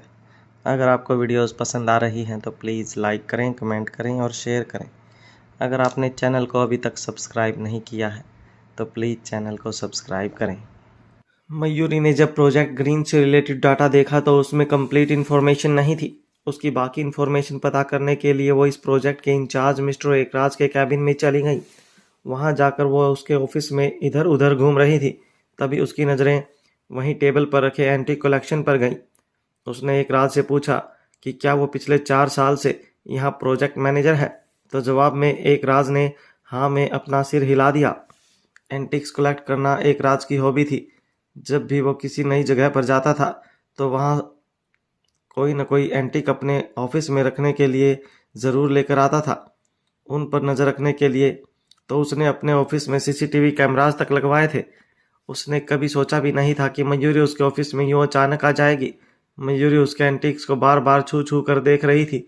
ये देखकर उसे बहुत गुस्सा आ रहा था कि वह उसके एंटीक्स को उसकी परमिशन के बिना क्यों छू रही है, पर वो चाहकर भी कुछ नहीं कर पा रहा था।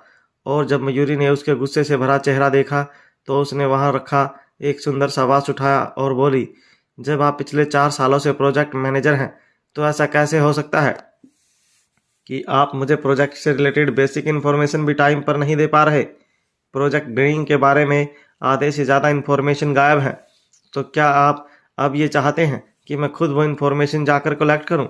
इतना कहकर मयूरी एकराज की तरफ मुड़ी और उसने वहां रखे उस एंटिक वाक्स को सिर्फ अपनी 2 उंगलियों से पकड़ लिया। ये देखकर एकराज के चेहरे के एक्सप्रेशन ही बदल गए। वो मयूरी को वैसा करने से रोकना चाहता था पर वो उसे कुछ नहीं कह पाया। कुछ देर रुक कर उसने घबराते हुए कहा, मैम, आपको कुछ मिसअंडरस्टैंडिंग हुई है। मैं प्रोजेक्ट ग्रीन की सभी इन्फॉर्मेशन तैयार करवा दूंगा। एक्चुअली जो ऑफिसर इस प्रोजेक्ट की मार्केट सर्चिंग कर रहा है वो अभी तक वापस नहीं आया है, इसलिए इन्फॉर्मेशन पूरी नहीं है। इसके अलावा फैक्ट्री की तरफ से भी कुछ चेंजेस करवाने हैं, इसलिए हमें इसके बारे में एक बार दोबारा से देखना पड़ेगा। उसके बाद ही इसकी प्रोजेक्ट डिटेल्स बन पाएंगी। मैं जानबूझकर इस काम में देर नहीं कर सकता। उसकी बात सुन मयूरी ने कहा, ओह रियली, तो तुम कह रहे हो कि तुम मुझे ही कोई गलतफहमी हुई है? इतना कहकर मयूरी ने वो वास अपने दूसरे हाथ में पकड़ लिया। फिर उसने अपने एक हाथ से दूसरे हाथ में उस वास को उछालते हुए कहा, I am sorry mister Ekraj, आप तो जानते ही हैं कि प्रोजेक्ट ग्रीन कंपनी के सबसे इम्पोर्टेंट प्रोजेक्ट्स में से एक है और अब इसे मैं हैंडल कर रही हूँ। तो आई होप आप सभी लोग मेरे साथ कोऑपरेट करेंगे और इसे रिलेटेड सभी प्रॉब्लम्स को सॉल्व करने में मेरी हेल्प करेंगे। वहीं एकराज अपने नाजुक और कीमती वास को हवा में इधर उधर उछलते हुए देखकर दिल ही दिल में बहुत घबरा रहा था कि अगर वो गलती से भी नीचे गिर गया तो उसका वो महंगा वास चूर चूर हो जाएगा। पर वो चाहकर भी कंपनी की एमडी को ये सब करने से नहीं रोक सकता था। उसने अपने माथे पर आई पसीने की बूंदों को साफ करते हुए कहा, मैम, आखिर आप चाहती क्या है मुझसे? आप बस एक बार बोल दीजिए, मैं वही कर दूंगा। तब मयूरी ने पूरे एटीट्यूड के साथ उसे ऑर्डर देते हुए कहा, आज ऑफिस कंप्लीट होने से पहले मैं प्रोजेक्ट ग्रीन की कंप्लीट रिपोर्ट देखना चाहती हूँ। अगर उसमें एक सेकंड भी डिले हुआ तो फिर मुझे अपनी तरफ से कोई स्ट्रिक्ट कदम उठाना पड़ेगा। सो आई होप इस बार आप मुझे निराश नहीं करेंगे। एकराज ने परेशान होते हुए कहा, सॉरी मैम, पर मैं ये नहीं कर पाऊंगा। मेरी टीम अभी भी रिसर्च कर रही है और सिर्फ आधे दिन में ये सब कैसे पूरा कर पाऊंगा। इसके डाटा और बाकी इन्फॉर्मेशन कलेक्ट करने में मुझे कुछ तो वक्त चाहिए। मयूरी जानती थी कि ये सब बस झूठे बहाने हैं और कुछ नहीं। इतने इम्पोर्टेंट प्रोजेक्ट के लिए मार्केटिंग रिसर्च बहुत पहले ही पूरी हो जानी चाहिए थी। अगर उसमें कोई चेंजेस भी करने की ज़रूरत होती तब भी उन सब में इतना वक्त लगने का कोई मतलब नहीं बनता था। और मयूरी ये बात अच्छे से जानती थी कि एकराज ये सब कुछ इसलिए कह रहा है क्योंकि उसे नरेंद्र ने ऐसा करने के लिए कहा है और शायद एकराज भी ये देखना चाहता है कि प्रोजेक्ट की पूरी इन्फॉर्मेशन मिले बिना मयूरी उस प्रोजेक्ट को कैसे कंप्लीट कर पाती है। जैसे ही एकराज को नरेंद्र का ध्यान आया तो उसने भी बहुत ही एटीट्यूड में खड़े होते हुए कहा, मैम, आप यहाँ नहीं हैं, शायद आपको पता नहीं है कि त्रिपाठी कॉरपोरेशन में कैसे काम किया जाता है, पर मुझे लगता है कि आप धीरे धीरे सब सीख जाएंगी। पर आपको मेरे लिए कोई क्रिएट प्रॉब्लम करने की ज़रूरत नहीं है। और वैसे भी लड़कियां भले ही शॉपिंग करने में कितनी ही एक्सपर्ट क्यों ना हो, लेकिन जब ऑफिस से रिलेटेड काम और बड़े बड़े प्रोजेक्ट्स की बात आती है तो चीज़ें इतनी ईजी नहीं होती। पर इससे पहले कि वो अपनी बात पूरी कर पाता, मयूरी ने अपने हाथ में पकड़ा वो एंटीक वाच नीचे छोड़ दिया, जो गिरते ही चूर चूर हो गया। ये देख एक राज ने जोर से चिल्लाते हुए कहा, ओह मेरा एंटीक वाच। तभी मयूरी ने बहुत ही इनोसेंट होते हुए कहा, oh I am so sorry mister Ekraj, मैं आपकी बातें सुनने में इतना खो गई थी कि गलती से आपका वाच मेरे हाथों से छूट गया। वैसे टेंशन वाली कोई बात नहीं है, आपने ही तो कहा था कि ये वाच ज़्यादा कीमती नहीं है, मैं पक्का इसके बदले आपको पे कर दूंगी। पर एक राज अपने उस टूटे हुए वाच का दुख मना पाता उससे पहले ही मयूरी ने वहां रखा एक दूसरा एंटीक पीस उठाया और बोली, वैसे वो वाच तो कांच का बना था और ऐसी नाजुक चीज़ को ऐसी जगह नहीं रखना चाहिए जहां बहुत से लोग आते जाते हों। वैसे मुझे लगता है ये वाला एंटीक पीस काफ़ी मजबूत होगा और गिरने के बाद भी टूटेगा नहीं। क्या मैं इसे ट्राई कर सकती हूँ? एक राज तुरंत बोला, मैम प्लीज़ प्लीज़ मैम रुक जाइए। एक राज तो एक टूटे हुए वास को देखकर ही पागल हो गया था। अगर मयूरी उसका दूसरा वास भी तोड़ देती तो वो तो शायद मर ही जाता, और वो तो कंपनी के एमडी के सामने अपना गुस्सा भी नहीं दिखा सकता था। वो घबराते हुए बोला, मैम आप प्लीज़ अपने हाथ में पकड़ा हुआ ये एंटीक पीस नीचे रख दीजिए। मयूरी फिर से अपने हाथ में पकड़े हुए उस एंटीक आइटम्स के साथ खेलते हुए बोली, मुझे जो कहना था वो मैं ऑलरेडी कह चुकी हूँ, क्या तुम्हें कुछ और कहना है? एक राज सच में परेशान हो गया, क्योंकि वो जानता था कि मयूरी ये सब इसलिए कर रही थी क्योंकि उसे हर हाल में उस प्रोजेक्ट के बारे में सारी इन्फॉर्मेशन चाहिए थी। उसने तुरंत शांत होकर कहा, जितना जल्दी हो सकेगा मैं सभी इन्फॉर्मेशन आप तक पहुंचा दूंगा। मैं खुद पूरी रिपोर्ट तैयार करके आपके ऑफिस में उसे लेकर आऊँगा। तब मयूरी ने अपनी आंखें चढ़ाते हुए कहा, आज इवनिंग तक। इतना कहकर अगले ही सेकंड उसने अपने हाथ में पकड़ा हुआ वो एंटीक पीस भी छोड़ दिया और उसके ज़मीन पर गिरते ही टुकड़े टुकड़े हो गए। उस एंटीक पीस को टूटता हुआ देखकर एक राज के मुंह से निकला, हे भगवान, मेरा ये एंटीक पीस भी गया। ये देख एक राज के दिमाग ने तो जैसे काम करना ही बंद कर दिया था। तभी मयूरी ने वहां रखे एक छोटे से प्यारे से फैन की तरफ देखा और स्माइल करते हुए बोली, ये तो सच में बहुत ही सुंदर है। इसे देखकर तो ऐसा लग रहा है जैसे इसे जापान से लाया गया होगा।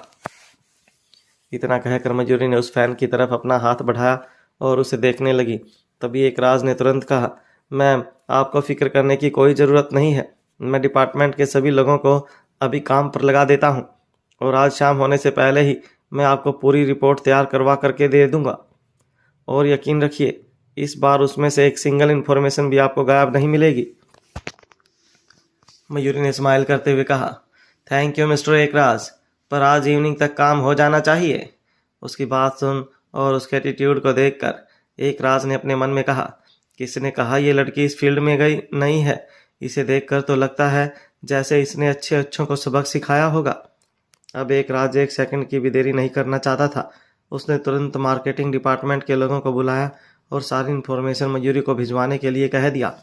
उसके बाद उसने मयूरी की तरफ देखते हुए कहा, मैम आपने मुझे जो कुछ भी करने को कहा है वो मैंने सब कर दिया, क्या आपको मुझसे अभी भी कोई और काम है?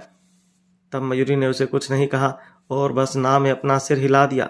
फिर वो चेयर से खड़ी होकर चुपचाप जाने लगी। पर उसने अभी कुछ कदम बढ़ाए ही थे कि एक राज ने पीछे से आवाज़ देते हुए कहा, मैम मेरा जापानी फ़ैन। तभी मयूरी बोली, ओह ये मेरी याददाश्त को क्या हो गया, मैं तो इसे आपको वापस लौटाना ही भूल गई। इतना कहकर मयूरी ने वहीं से वो जापानी फ़ैन एक राज की तरफ उछाल दिया। एक राज वहाँ खड़ा बस यही कहता रह गया, मैम प्लीज़ वहाँ से मत फेंकना प्लीज़। उसने चिल्लाया पर अब तक बहुत देर हो चुकी थी, क्योंकि अब तक तो मयूरी ने वो फ़ैन वहाँ से उसकी तरफ फेंक दिया था। ये देख एक राज गिरता पड़ता उसे पकड़ने के लिए उसकी तरफ भागा और चेयर से टकरा कर नीचे गिर पड़ा। यहाँ तक कि उसका सिर भी टेबल से टकरा गया। पर उसे तो अभी भी बस अपनी जापानी फ़ैन का ही दुख था। पर जब उसने खड़े होकर देखा कि उसका फ़ैन टेबल पर बिल्कुल सही सलामत पड़ा था तो ये देखकर उसकी जान में जान आई। फिर अगले ही सेकंड उसकी नज़र मयूरी पर पड़ी और वो उसे घूर कर देखने लगा। तभी मयूरी उसकी तरफ देखते हुए बोली, मिस्टर एकराज आप ठीक तो हैं? और आप इस मामूली से फ़ैन की इतनी फ़िक्र क्यों कर रहे हैं?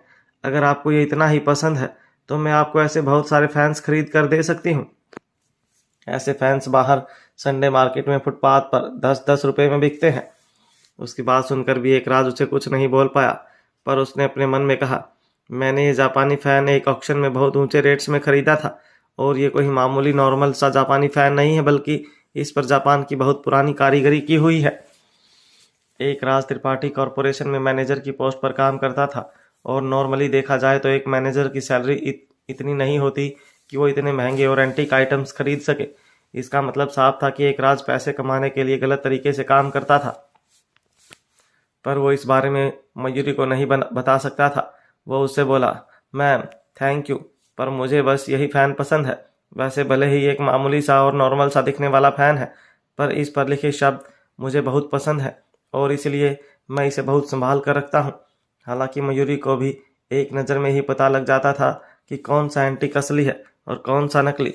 फिर मयूरी ने स्माइल करते हुए कहा, वैसे अगर मैनेजर साहब को ये इतना ही पसंद है तो अच्छी बात है, पर मैं आपको कुछ याद दिलाना चाहती हूँ। ये बात अच्छी है कि आपके ऑफिस में मौजूद ये सभी एंटीक्स आइटम नकली हैं, पर अगर ये असली होते तो सबको यही लगता कि आप अपने काम में ऑनेस्टी नहीं रखते और रिश्वत लेते हैं, और ये भी हो सकता है कि इससे आपका कंपनी में नाम भी खराब हो जाए। उसकी बात सुनकर एक राज के तो पसीने ही छूट गए।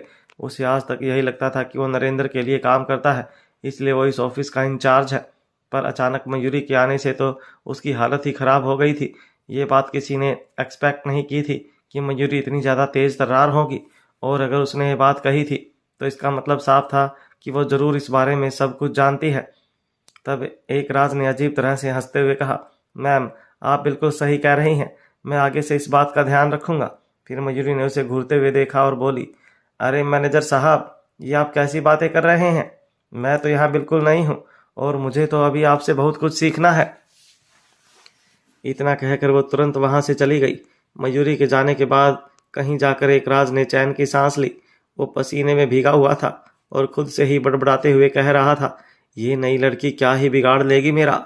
मुझे नहीं लगता कि इसे मेरे और नरेंद्र के बारे में जरा सा भी शक हुआ होगा, पर फिर भी मेरी अपनी सेफ्टी के लिए मुझे आगे से थोड़ा और चौकन्ना रहना पड़ेगा। ये लड़की देखने में भले ही बहुत मासूम और भोली लगती हो, पर इसकी हरकतें बहुत खतरनाक हैं। इतना सोचकर उसने यहाँ जो कुछ भी हुआ उस बारे में नरेंद्र को बताने के लिए उसे कॉल कर दिया। वहीं उसके कैबिन से निकलने के बाद मयूरी ने भी आहान को मैसेज कर दिया। दरअसल उसने पहले ही संकेत से सब कुछ जान लिया था कि नरेंद्र ने उस पर नज़र रखने के लिए किन किन लोगों को चूज किया था, इसलिए उसने आहान की मदद से एक राज के बारे में पहले ही सब कुछ पता लगवा लिया था। वो अच्छी तरह जानती थी कि एंटीक आइटम्स एक राज की पसंद ही नहीं बल्कि उसकी कमज़ोरी भी हैं। वो अक्सर बड़े बड़े ऑक्शन से ऐसे ही एंटीक आइटम्स खरीदता था। इवन जो एंटीक सबसे ज़्यादा महंगा होता था उसे वही सबसे ज़्यादा पसंद आता था। उसके आहान को मैसेज करते ही उसके पास आहान का कॉल आ गया। दूसरी तरफ से आहान ने हंसते हुए कहा, लगता है तुमने उस मैनेजर को सबक सिखा ही दिया। सच कह रहा हूं ना मैं? तब मयूरी ने कहा, हाँ बिल्कुल। उसको अब तक लगता था कि लड़कियां सिर्फ मॉल जाकर शॉपिंग करने के लिए होती हैं, ऑफिस संभालना उनके बस की बात नहीं है। पर मुझसे मिलने के बाद आई एम श्योर उसकी ये गलत फहमी भी दूर हो ही गई होगी। आहान ने उसे पूछा, पर तुमने उसकी गलत फहमी दूर करने के लिए क्या किया? पर मयूरी ने हंसते हुए कहा, कुछ ज़्यादा नहीं, बस मैंने उस 2 एंटीक आइटम्स को नीचे गिरा दिया जिससे वो टूट गए, और अगले ही सेकंड उसे मेरी बात भी अच्छे से समझ आ गई। आहान ने इम्प्रेस होते हुए कहा, नॉट बैड। उसे समझाने का तुम्हारा स्टाइल काफ़ी पसंद आया मुझे। वैसे तुम भी बिल्कुल मेरे जैसी ही किसी प्रॉब्लम का सॉल्यूशन निकालती हो। इम्प्रेसिव। इतना कहकर उसने एक सेकंड रुककर फिर कहा, मयूरी तुम्हारा काम कब खत्म होगा? मैं तुम्हें पिक करने आ जाऊंगा। वो ये बात जानता था कि वो मयूरी के साथ त्रिपाठी कॉरपोरेशन में नहीं जा सकता, पर वो अपनी खूबसूरत वाइफ को रोज ऑफिस से पिक करने तो जा ही सकता था। और वैसे भी उसकी वाइफ को हैंडसम और हॉट लड़के कुछ ज़्यादा ही पसंद थे, इसलिए क्या पता वो घर आने के बजाय ऑफिस के बाद किसी के साथ कहाँ निकल जाए। ये आहान कभी अफोर्ड नहीं कर सकता था। यही सोचकर उसने मयूरी को घर के लिए पिक करने को कह दिया। उसकी बात सुन मयूरी बोली, बस मेरा काम भी खत्म हो ही गया है आहान। वैसे उसे एक राज ने मार्केटिंग डिपार्टमेंट को नए प्रोजेक्ट से रिलेटेड सारी इन्फॉर्मेशन तैयार करने को कह तो दिया है, पर मुझे अभी भी इस बात की फिक्र है कि नरेंद्र के होते हुए कुछ ना कुछ गड़बड़ तो होगी ही। अगर मुझे पहले से ही सभी चीज़ों के बारे में पता नहीं होगा तो इस प्रोजेक्ट में मेरे अंडर काम कर रहे लोग मुझे धोखा देने की कोशिश भी कर सकते हैं। इसलिए मैं खुद एक बार सब कुछ फैक्ट्री जाकर देखना चाहती हूँ। इतना कहकर वो ऑफिस से जाने की तैयारी करने लगी। वो सब कुछ अपनी आंखों से देखने के बाद ही खुद ये रिपोर्ट तैयार करना चाहती थी, क्योंकि उसे अभी भी एक राज पर जरा भी यकीन नहीं था। तभी यहान ने कहा, मैं भी तुम्हारे साथ वहाँ चलूँगा। सुजल के साथ जो कुछ भी हुआ उसके बाद अब उन दोनों को ही बहुत सोच समझ कर अपना हर एक काम करना था। अगर उन्होंने थोड़ा भी ध्यान नहीं रखा तो उनके साथ भी कुछ भी हो सकता था। और नरेंद्र तो पहले ही मयूरी के पीछे हाथ धोकर पड़ा हुआ था। तभी आहान ने मयूरी से कहा, मयूरी तुम फ़ोन मत कट करना, तुम किसी तरह मुझसे बात करती रहो, तब तक कुछ ही देर में मैं भी वहाँ पहुँच जाऊँगा। वो तुरंत अपनी कार में बैठकर मयूरी को लेने निकल गया।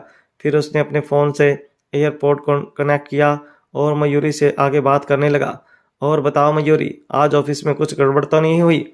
मयूरी ने जवाब देते हुए कहा, नहीं आहान, आपको इतना ज़्यादा भी घबराने की ज़रूरत नहीं है।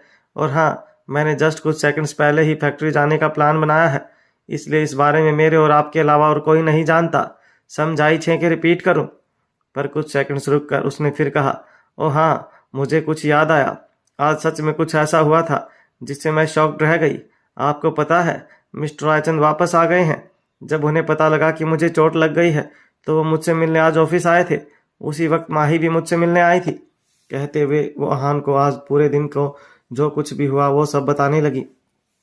उसकी सारी बातें सुनकर आहान ने कहा, तो इसका मतलब तुम बिना मुझे बताए आज आर्यन से मिली थी और अब भी तुम इतना एक्साइटेड और खुश होकर मुझे इस बारे में बता रही हो, और यहाँ तक कि तुम दोनों ने साथ में लंच भी किया। Like seriously Mayuri? मयूरी तुरंत बोली, आहान, मैंने आपको अब तक जो कुछ भी बताया उसमें आपने सिर्फ आर्यन का नाम ही सुना। मैंने आपको माही और संकेत के बारे में भी तो बताया है ना। आज उन दोनों ने ही अपनी गलती के लिए एक दूसरे से सॉरी कहा था। आहान गुस्सा करते हुए बोला, मुझे कुछ नहीं पता मयूरी, ना ही मैं कुछ जानना चाहता हूँ। मुझे बस इतना पता है कि मैंने तुम्हें आर्यन से दूर रहने के लिए कहा था। ओह प्लीज़ आहान, अब आप फिर से स्टार्ट मत हो जाना। और हाँ, मैं अभी आपको बहुत ही सीरियस बात बताने वाली हूँ। आपको पता है, आज संकेत माही चंदेल की कंपनी को फिर से त्रिपाठी कॉरपोरेशन में मिलाने के लिए बात करने के लिए उनके ऑफिस गया है। आपको क्या लगता है, कहीं वहाँ माही और संकेत के बीच फिर से कोई झगड़ा तो नहीं होगा ना? और मुझे तो ये भी नहीं पता कि क्या मिस्टर चंदेल अपनी कंपनी को त्रिपाठी कंपनी के साथ फिर से लाना पसंद करेंगे। तब आहान ने कहा, उन दोनों का क्या होगा ये तो बाद में ही पता लग पाएगा, पर यहाँ तक कि मैं माही को जानता हूँ, अगर कोई सामने से उससे पंगा ले लेगा या उसे परेशान करने की कोशिश करेगा तो वो भी उसे छोड़ने वालों में से नहीं है। और बाकी देखते हैं मिस्टर चंदेल क्या डिसीजन लेते हैं। कुछ चीज़ें हमें भी वक्त पर छोड़ देनी चाहिए। कहते हुए उसने अपनी कार त्रिपाठी कॉरपोरेशन के ऑफिस के बाहर रोक दी। आहान, आप चाहे जो कुछ भी कहें, लेकिन मैं जानती हूँ आज माही संकेत को देखकर कितना डर रही थी। अगर आज संकेत खुद से उसे माफ़ी नहीं मांगता तो माही तो उसे कभी माफ़ी मांग ही नहीं पाती। फ़ोन पर बात करते करते ही वो कंपनी के बाहर आ गई थी। बाहर आकर उसने जैसे ही वहाँ आहान को अपनी कार के बाहर खड़े देखा तो वो तुरंत जाकर उसके गले लग गई और बहुत ही प्यार से बोली, आहान, आई मिस्ड यू। पर आहान ने थोड़ा नाराज होते हुए कहा, बस रहने दो मयूरी, जब तुम दूसरे लोगों के साथ लंच करती हो तब तो तुम्हें मेरी याद नहीं आती और मुझे अपने सामने देखकर मुझे मिस करने की एक्टिंग कर रही हो। मयूरी ने उसे मनाते हुए कहा, आहान, आप ये कैसी बातें कर रहे हैं? क्या आपके अलावा मैं किसी और लड़के के बारे में सोच भी सकती हूँ? मुझे पता है आप जितना हैंडसम, हॉट और रिच लड़का जिसकी एब्स और मसल्स बॉडी पर न जाने कितनी ही लड़कियां फिदा हैं, उसे छोड़कर मैं किसी और लड़के के बारे में सोच भी कैसे सकती हूँ? मेरे लिए इस पूरी दुनिया में आप जितना परफेक्ट और कोई नहीं, और इस मयूरी को तो सिर्फ आप ही पसंद हो। और वैसे भी मुझ जैसी झल्ली लड़की किसी और से संभल भी नहीं सकती। समझाई छे कि रिपीट करूं? उसकी बात सुन अगले ही पल आहान के चेहरे पर स्माइल आ गई। आखिर वो भी इतनी देर तक अपनी मयूरी से कहाँ नाराज रह सकता था। फिर उसने तुरंत मयूरी को अपनी गोद में उठाया और अपनी कार में बैठाने लगा। ये देख मयूरी शर्माते हुए बोली, ये आप क्या कर रहे हैं आहान? अगर हमें किसी ने ऐसे देख लिया तो आप प्लीज़ मुझे जल्दी से नीचे उतार दीजिए, प्लीज़ आहान। पर आहान उसकी कहाँ मानने वाला था। उसने कहा, मैंने तुमसे शादी की है और अब तुम मेरी वाइफ हो, तो उसमें डरने की कहाँ बात आ गई? मैं तुम्हें सबके सामने हक करूं, किस करूं और फिर कुछ और करूं, मेरी मर्जी। अब तुम मुझे बताओ, तुम्हें समझ आया कि मैं फिर से रिपीट करूं? मयूरी का चेहरा शर्म से लाल हो गया। फिर उसने मयूरी को अपनी कार में बैठा दिया। तभी मयूरी अपने मन में बोली, इस अकड़ू वायडो को सच में कोई नहीं समझा सकता। खैर जो भी है, मुझे तो बहुत पसंद है और इसके इसी स्टाइल पर तो मैं फिदा हूँ। उसके बाद वो दोनों फैक्ट्री की तरफ निकल गए। पूरे रास्ते मयूरी माही, संकेत और आर्यन के बारे में ही बात किए जा रही थी। पर तभी उसे कुछ याद आया और उसने माही को कॉल लगाया। पर बहुत देर तक रिंग जाने के बाद भी माही ने कॉल नहीं उठाया। मयूरी ने कुछ सोचते हुए कहा, मैंने तो माही को संकेत के उसकी कंपनी आने की खबर पहले ही दे दी थी, लेकिन वो अब मेरा फ़ोन क्यों नहीं उठा रही? कहीं फिर से माही और संकेत के बीच झगड़ा तो नहीं शुरू हो गया? वहीं दूसरी तरफ माही की एवर ब्यूटी इंटरप्राइजेज कंपनी का ऑफिस बिल्डिंग के टॉप फ्लोर पर था। वहां कैबिन की वॉल ग्लास की बनी हुई थी, जहां से माही तो अपने स्टाफ के हर एक मेंबर्स पर अपनी पूरी नज़र रख सकती थी, पर बाहर से उस कैबिन में कोई नहीं देख सकता था। कैबिन में टेबल पर 3 कप गर्मा गर्म चाय रखी थी। काउच पर एक तरफ आर्यन और दूसरी तरफ संकेत बैठा था। उन्हें देखकर ऐसा लग रहा था जैसे वो लोग आपस में किसी बात को लेकर बहस कर रहे हैं। वो दोनों ही एक दूसरे को घूर कर देख रहे थे। तभी माही बोली, आप दोनों पहले चाय क्यों नहीं पी लेते? फिर बाद में हम आराम से इस बारे में बात करेंगे। अगले ही सेकंड माही के फ़ोन पर मयूरी का कॉल आया। माही ने जैसे ही मयूरी का कॉल देखा, उसने तुरंत फ़ोन रिसीव करने के लिए अपना हाथ आगे बढ़ा दिया। पर तभी संकेत ने कहा, नहीं। अचानक से उसकी आवाज़ सुनकर माही का हाथ गलती से अपने फ़ोन के रेड बटन पर लग गया और मयूरी का कॉल कट हो गया। जब माही ने अपना सिर उठाकर संकेत की तरफ देखा तो उसे समझ आया कि संकेत उसे नहीं बल्कि आर्यन से कह रहा था, मुझे माही के डैड से कुछ इम्पोर्टेंट बात करने जाना है, इसलिए दूसरे लोगों को वहाँ ले जाना ठीक नहीं होगा। पर तभी आर्यन ने संकेत और माही की तरफ देखते हुए आगे कहा, आप दोनों यहाँ बैठकर बिजनेस से रिलेटेड बातें डिस्कस कीजिए, तब तक मैं अंकल से मिस्टर चंदेल से मिलकर आता हूँ। ये सही रहेगा ना माही? माही कुछ कह पाती उससे पहले ही संकेत बीच में ही बोल पड़ा, नहीं, मुझे और माही को मिस्टर चंदेल से कुछ बहुत इंपॉर्टेंट बात करनी है, इसलिए उनसे मिलने पहले मैं जाऊंगा। माही को उन दोनों की बात सुनकर ऐसा लग रहा था जैसे वो दोनों किसी और के लिए नहीं बल्कि उसके लिए आपस में झगड़ रहे थे। उसे समझ ही नहीं आ रहा था कि वो संकेत की तरफ से बोले या फिर आर्यन की तरफ से। फिर माही ने अपनी चेयर पर बैठते हुए और रिलैक्स होते हुए कहा, आप दोनों में से किसी को भी नहीं कहीं जाने की ज़रूरत नहीं है, क्योंकि डैड किसी काम की वजह से सिटी के बाहर गए हैं, इसलिए वो आज आप दोनों को ना तो ऑफिस में मिलेंगे और ना ही घर पर। उसकी बात सुन वो दोनों ही बिल्कुल शांत हो गए और एक दूसरे को देखने लगे। फिर माही ने भी तुरंत अपना फ़ोन निकाला और मयूरी को कॉल करके कहा, आई एम सॉरी मयूरी, मुझसे गलती से तुम्हारा फ़ोन कट हो गया। हाँ, मैं बिल्कुल ठीक हूँ, तुम फिक्र मत करो। बस 2 छोटे छोटे बच्चे मेरे घर जाने की जिद कर रहे थे, लेकिन अब सब कुछ ठीक है। मयूरी ने ओके कहा और फिर कॉल कट कर दिया। उसके फ़ोन रखते ही आहान ने तुरंत कहा, क्या हुआ मयूरी, सब ठीक तो है? आहान की बात सुन मयूरी बोली, माही तो ठीक है, लेकिन पता नहीं क्यों आर्यन और संकेत एक दूसरे से झगड़ रहे थे। उसने बताया कि संकेत नहीं चाहता था कि आर्यन उनके साथ माही के डैड से मिलने चले, लेकिन क्योंकि उसके डैड तो आज शहर में है ही नहीं, इसलिए उन दोनों में से कोई भी उनसे मिलने नहीं गया। तभी आहान ने अचानक कहा, मैंने सुना है संकेत को लड़ना बहुत अच्छा लगता है, उसने एक बार सुदेश के साथ भी तो ऐसा किया था। मयूरी बोली, आहान आपको अचानक ये बात कहाँ से याद आ गई? आहान ने स्माइल करते हुए कहा, नथिंग, बस ऐसे ही। वो एक्चुअली मैं सोच रहा था कि अगर संकेत आर्यन की पिटाई कर दे तो मुझे तो मज़ा ही आ जाएगा, और उसके लिए मैं संकेत को अपना भाई, अपना दोस्त, अपना सब कुछ बताने को तैयार हूँ। ये सुन मयूरी ने उसे तो कोई जवाब नहीं दिया, लेकिन अपने मन में ही बोली, ये हरी आंखें वाला राक्षस एक ना एक दिन आर्यन की जान लेकर रहेगा, इसलिए यही बेहतर रहेगा कि मैं इसके सामने आर्यन का नाम कभी ना लूँ और ना ही उनसे रिलेटेड कोई बात करूँ। त्रिपाठी कॉरपोरेशन बहुत से बिजनेस करता था। उनकी एक फैब्रिक इंडस्ट्री भी थी जहाँ हर तरह के कपड़े बनते थे। इसके साथ ही उनके कुछ फैशन बुटीक्स भी थे जहाँ एज रॉ मटेरियल उनकी फैब्रिक इंडस्ट्री का कपड़ा ही जाता था। इसके अलावा और भी बहुत सी इंडस्ट्रीज त्रिपाठी कॉरपोरेशन के अंडर रन कर रही थी। उनकी फैब्रिक्स से कपड़ों पर बहुत पुरानी नक्काशी और एम्ब्रॉयडरी वाला काम भी किया जाता था। उनकी स्पेशलिटी ये थी कि ये पूरा काम बहुत ट्रेडिशनल तरीके से किया जाता था। फैक्ट्री जाते वक्त मयूरी ने फैक्ट्री के मैनेजर को अपने आने के बारे में बता दिया था इसलिए उनके वहां पहुंचने पर फैक्ट्री का मैनेजर उन्हें गेट पर ही लेने आ गया। उसने मयूरी और अहान की तरफ देखते हुए कहा, मैम प्लीज़ इस तरफ आइए। इस वक्त फैक्ट्री में बहुत से लोग काम कर रहे थे। उन लोगों ने जब मयूरी को देखा तो वो थोड़ा घबरा गए, क्योंकि फैक्ट्री के मैनेजर ने पहले ही उन्हें बता दिया था कि वहाँ त्रिपाठी कॉरपोरेशन की एमडी इंस्पेक्शन के लिए आने वाली हैं। इसलिए सभी एम्प्लॉयज़ का पहले से ही एक साथ सिर झुकाए खड़े हुए थे। उन्हें इस तरह घबराया हुआ देखकर मयूरी बोली, आप सब लोगों को मुझसे इतना घबराने की ज़रूरत नहीं है, और मैं तो वैसे भी अभी त्रिपाठी कॉरपोरेशन में आई ही हूँ, इसलिए अभी ऐसी बहुत सी चीज़ें हैं जो मुझे खुद नहीं पता, पर उन सब के बारे में मैं आप सबसे जानना चाहती हूँ। और अगर आप लोग मुझसे इस तरह घबराएंगे तो मैं भी आपसे ठीक से कुछ भी नहीं जान पाऊंगी। सो आप सभी प्लीज़ रिलैक्स हो जाइए। इतना कहकर मयूरी ने उन सबको एक स्माइल दे दी। उसकी इतनी प्यारी और खूबसूरत स्माइल देखकर वहाँ खड़े सब लोगों के चेहरे पर भी स्माइल आ गई। फिर वो लोग खुद से ही आगे बढ़कर एक एक करके मयूरी से बात करने लगे। मैडम, आप हमसे जो कुछ भी जानना चाहती हैं वो पूछ सकती हैं। हम आपके सभी सवालों का जवाब देने की कोशिश करेंगे।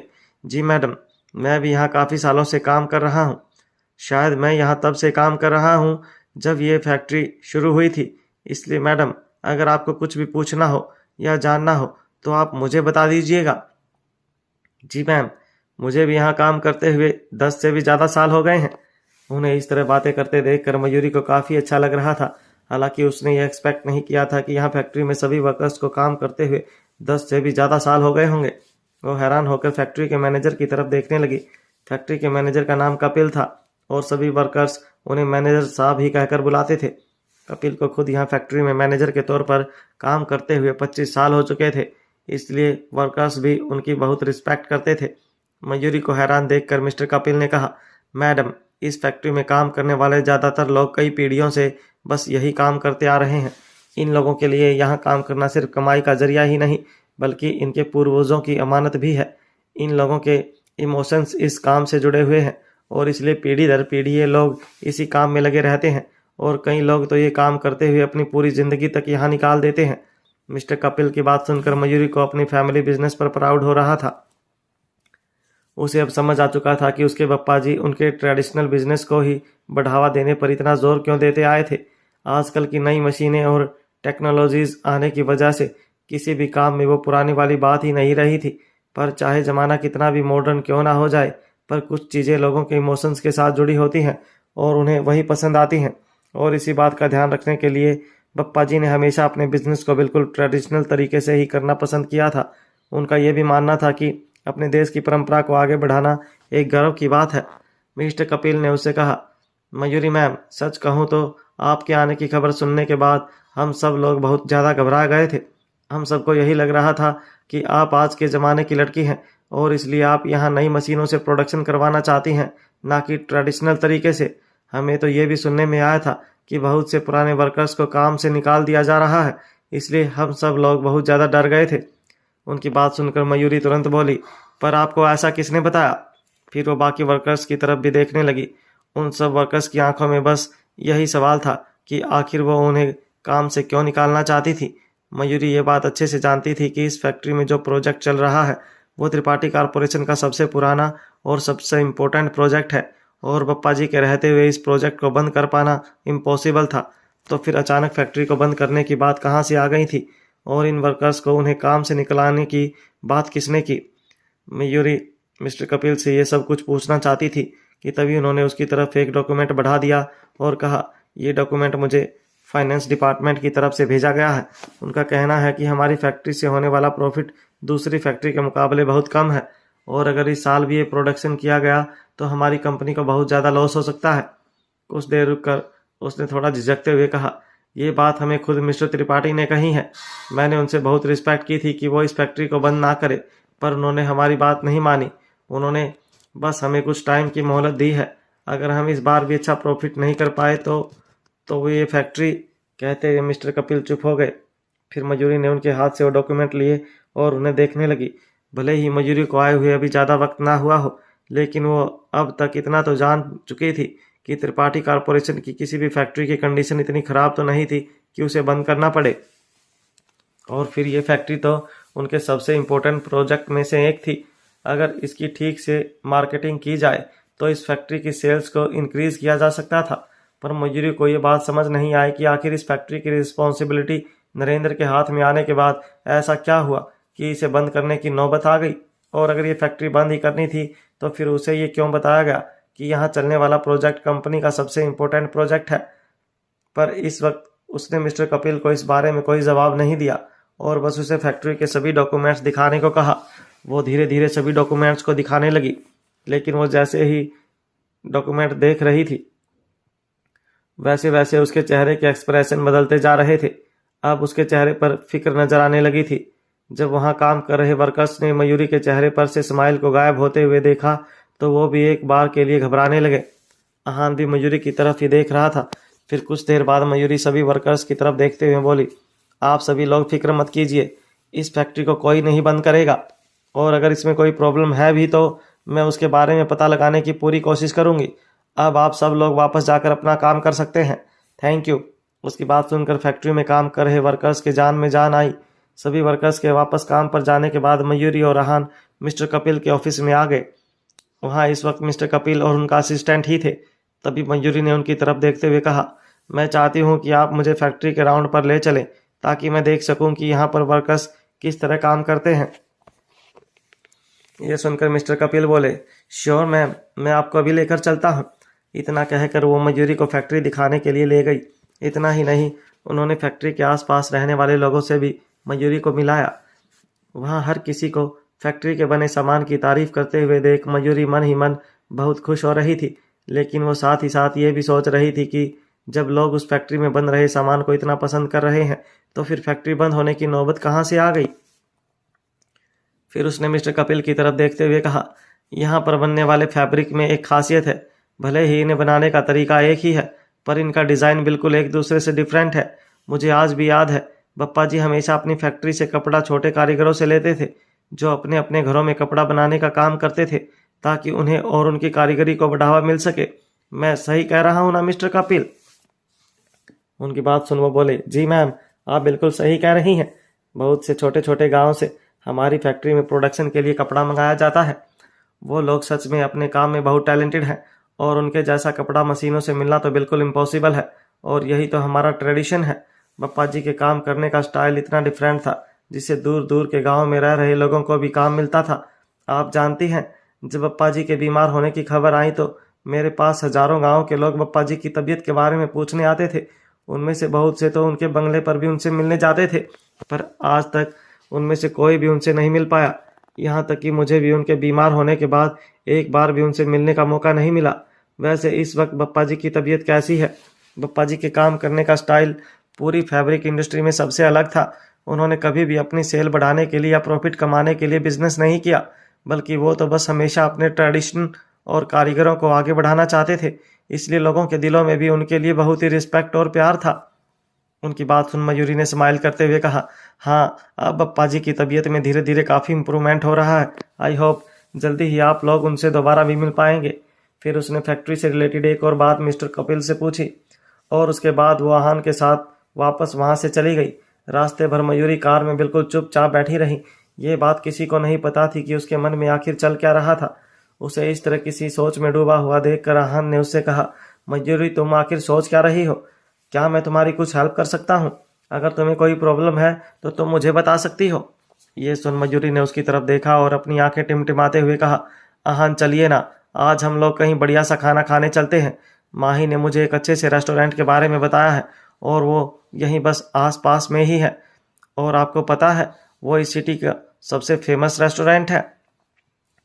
भले ही आहान को किसी रेस्टोरेंट में चलने का कह रही थी, पर आहान को तो उसकी आंखों में कुछ और ही दिखाई दे रहा था। उसे देखकर ऐसा लग रहा था जैसे उसे फैक्ट्री में कुछ गड़बड़ नजर आई थी और उसी के बारे में वो कुछ ना कुछ करने की सोच रही थी। पर आहान ने इस वक्त इस बारे में उससे कुछ नहीं कहा और तुरंत बोला, ओके, जल्दी से एक टेबल बुक कर लो, हम वहीं जाकर कुछ बढ़िया सा और टेस्टी सा खाना खाएंगे।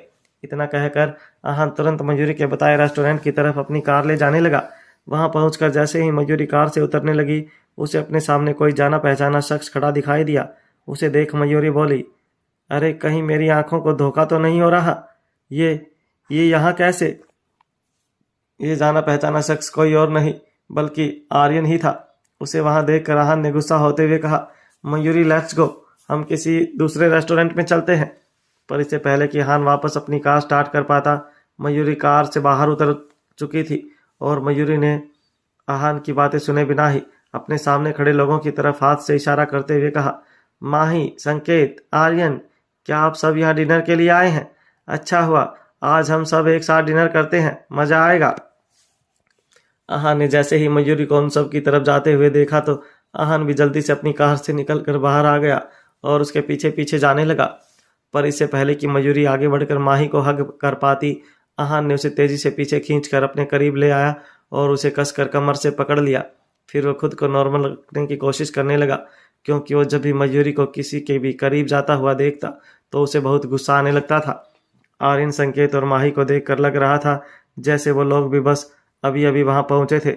माही बीच में खड़ी थी, जबकि उसके एक साइड आर्यन और दूसरे साइड संकेत खड़ा था।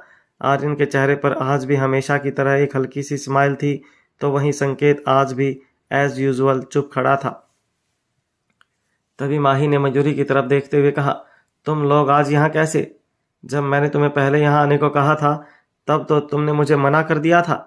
मयूरी ने उनकी तरफ देखते हुए कहा, हाँ, वो एक्चुअली पहले मेरा मन नहीं था, पर फिर सडनली मेरा मन भी कुछ टेस्टी खाने को हुआ तो मैं आहान के साथ यहाँ आ गई और इससे मैं और आहान भी साथ में थोड़ा वक्त बिता लेते।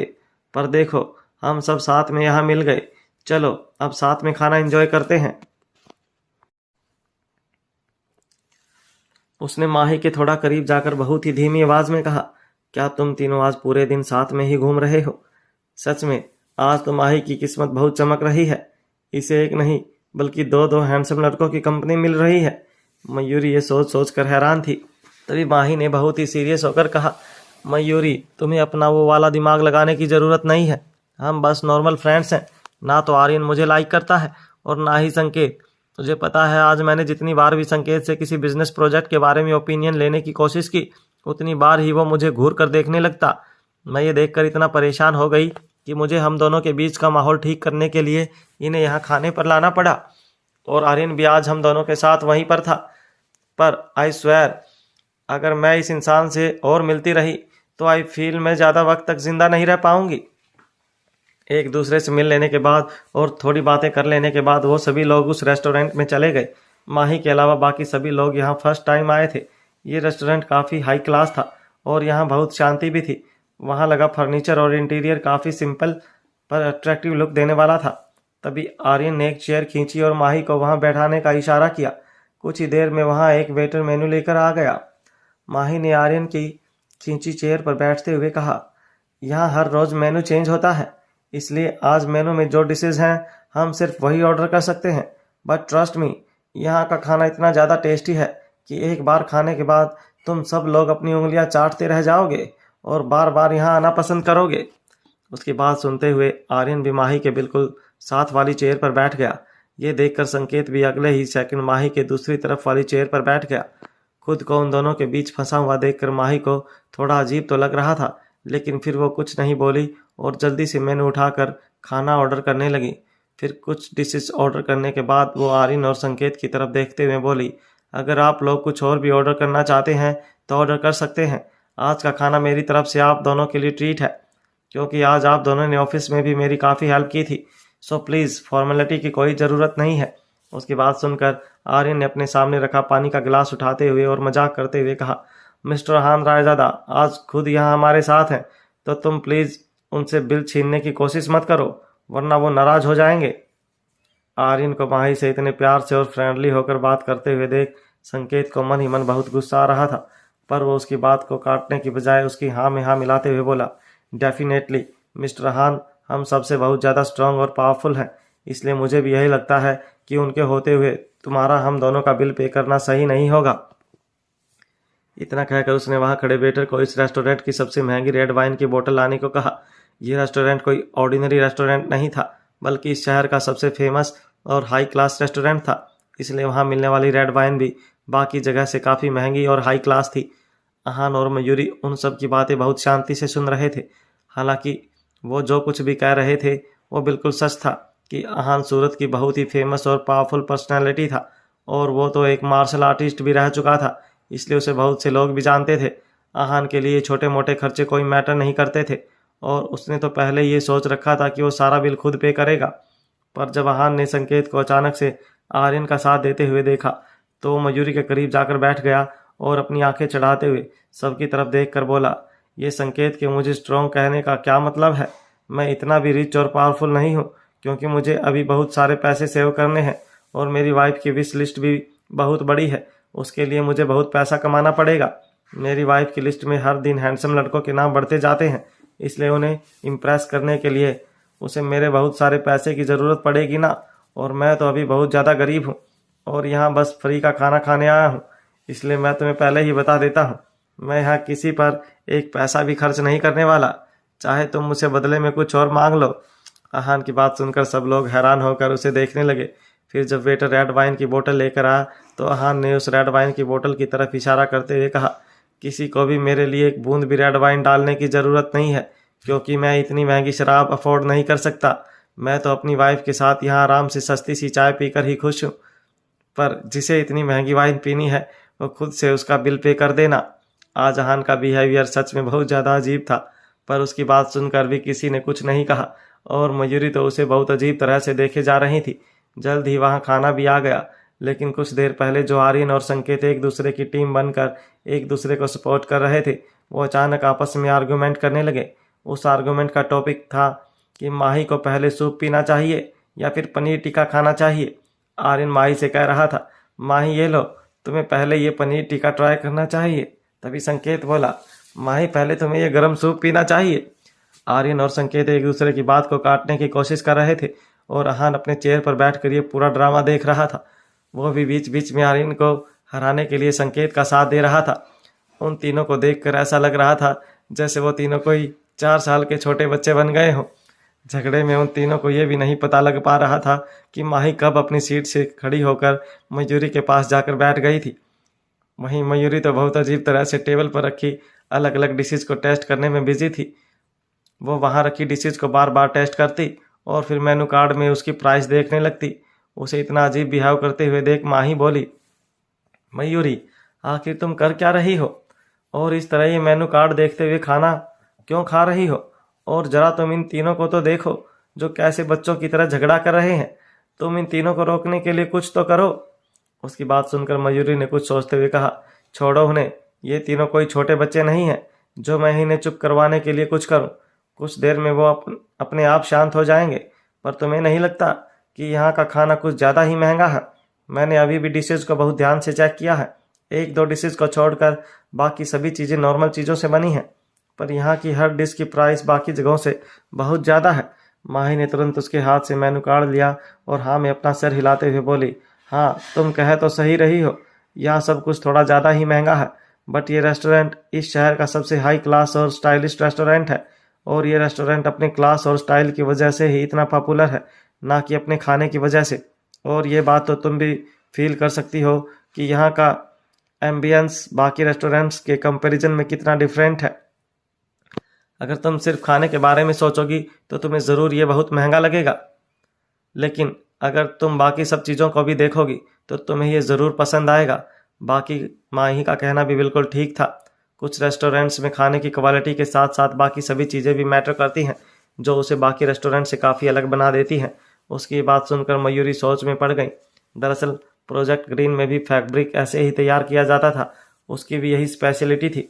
भले ही वहाँ मिलने वाला सामान दूसरी जगह भी मिलता था, पर त्रिपाठी कॉरपोरेशन उसी सामान को बहुत ही ट्रेडिशनल और ओरिजिनल तरीके से बनवाते थे।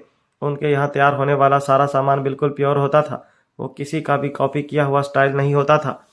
जब मयूरी को याद आया कि प्रॉफिट कम होने की वजह से फैक्ट्री को बंद करने की बात की जा रही है, तो उसे अचानक एक आइडिया आया और वो अपनी जगह से तुरंत खड़ी होकर बोली, मुझे अभी वापस ऑफिस जाना होगा। उसकी बात सुनकर सभी लोग उसे हैरानी से देखने लगे। इतनी रात को वापस ऑफिस जाकर आखिर वो करना क्या चाहती थी? तभी आहान ने कहा, मयूरी तुम्हारे दिमाग में आखिर चल क्या रहा है? मयूरी ने कुछ सोचते हुए कहा, मैंने आज फैक्ट्री जाने से पहले दूसरे फैक्ट्रीज के बारे में भी डिटेल से पढ़ा था। मुझे पता है कि पप्पा जी छोटे कारीगरों से काम करवाने के बाद मार्केट के लेटेस्ट फैशन को ध्यान में रखते हुए ही स्पेशल ऑर्डर पर ड्रेस और बाकी का दूसरा सामान तैयार करवा कर मार्केट में लाते थे। उनका काम करने का स्टाइल भी बिल्कुल इस महंगे रेस्टोरेंट की तरह ही है, इसलिए जो फैब्रिक प्रोजेक्ट ग्रीन से तैयार होकर मार्केट में आते हैं वो अपने आप ही मार्केट में सेल होने वाले दूसरे प्रोडक्ट से बिल्कुल अलग होते हैं, तो फिर वहाँ की सेल्स तो इंक्रीज होनी चाहिए। लेकिन नरेंद्र तो इस फैक्ट्री को कई साल पहले से ही बंद करना चाहता था। क्या आपको इसमें कुछ अजीब नहीं लग रहा? उसकी बात सुनकर कोई कुछ कह पाता उससे पहले ही वो फिर बोली, एक बात और, मैंने नरेंद्र की रिपोर्ट्स और मिस्टर कपिल की रिपोर्ट दोनों पढ़ी हैं, पर मुझे उनमें कुछ गड़बड़ लग रही है। पर प्रॉब्लम यह है कि मैं ये समझ नहीं पा रही हूँ कि आखिर गलती किस में है, इसलिए मुझे ऑफिस जाकर एक बार फिर वो रिपोर्ट चेक करनी होगी। मयूरी को इतना सब कुछ एक साथ बोलते देखकर माही का मुंह तो जैसे खुला का खुला ही रह गया। फिर वो कुछ सेकंड रुक कर बोली, मयूरी तुम कमाल हो, मुझे भी तुम्हारे साथ वहाँ जाना है। मैं अपनी आंखों के सामने त्रिपाठी कॉरपोरेशन की नई CEO को, यानी तुम्हें और तुम्हारे काम करने के स्टाइल को देखना चाहती हूँ। माही के साथ साथ बाकी सभी त्रिपाठी कॉरपोरेशन में जाने के लिए तैयार हो गए, और वैसे भी संकेत के रहते हुए मयूरी के लिए ये सब कुछ करना काफ़ी इजी था। कुछ ही देर में वो लोग त्रिपाठी कॉरपोरेशन पहुंच गए।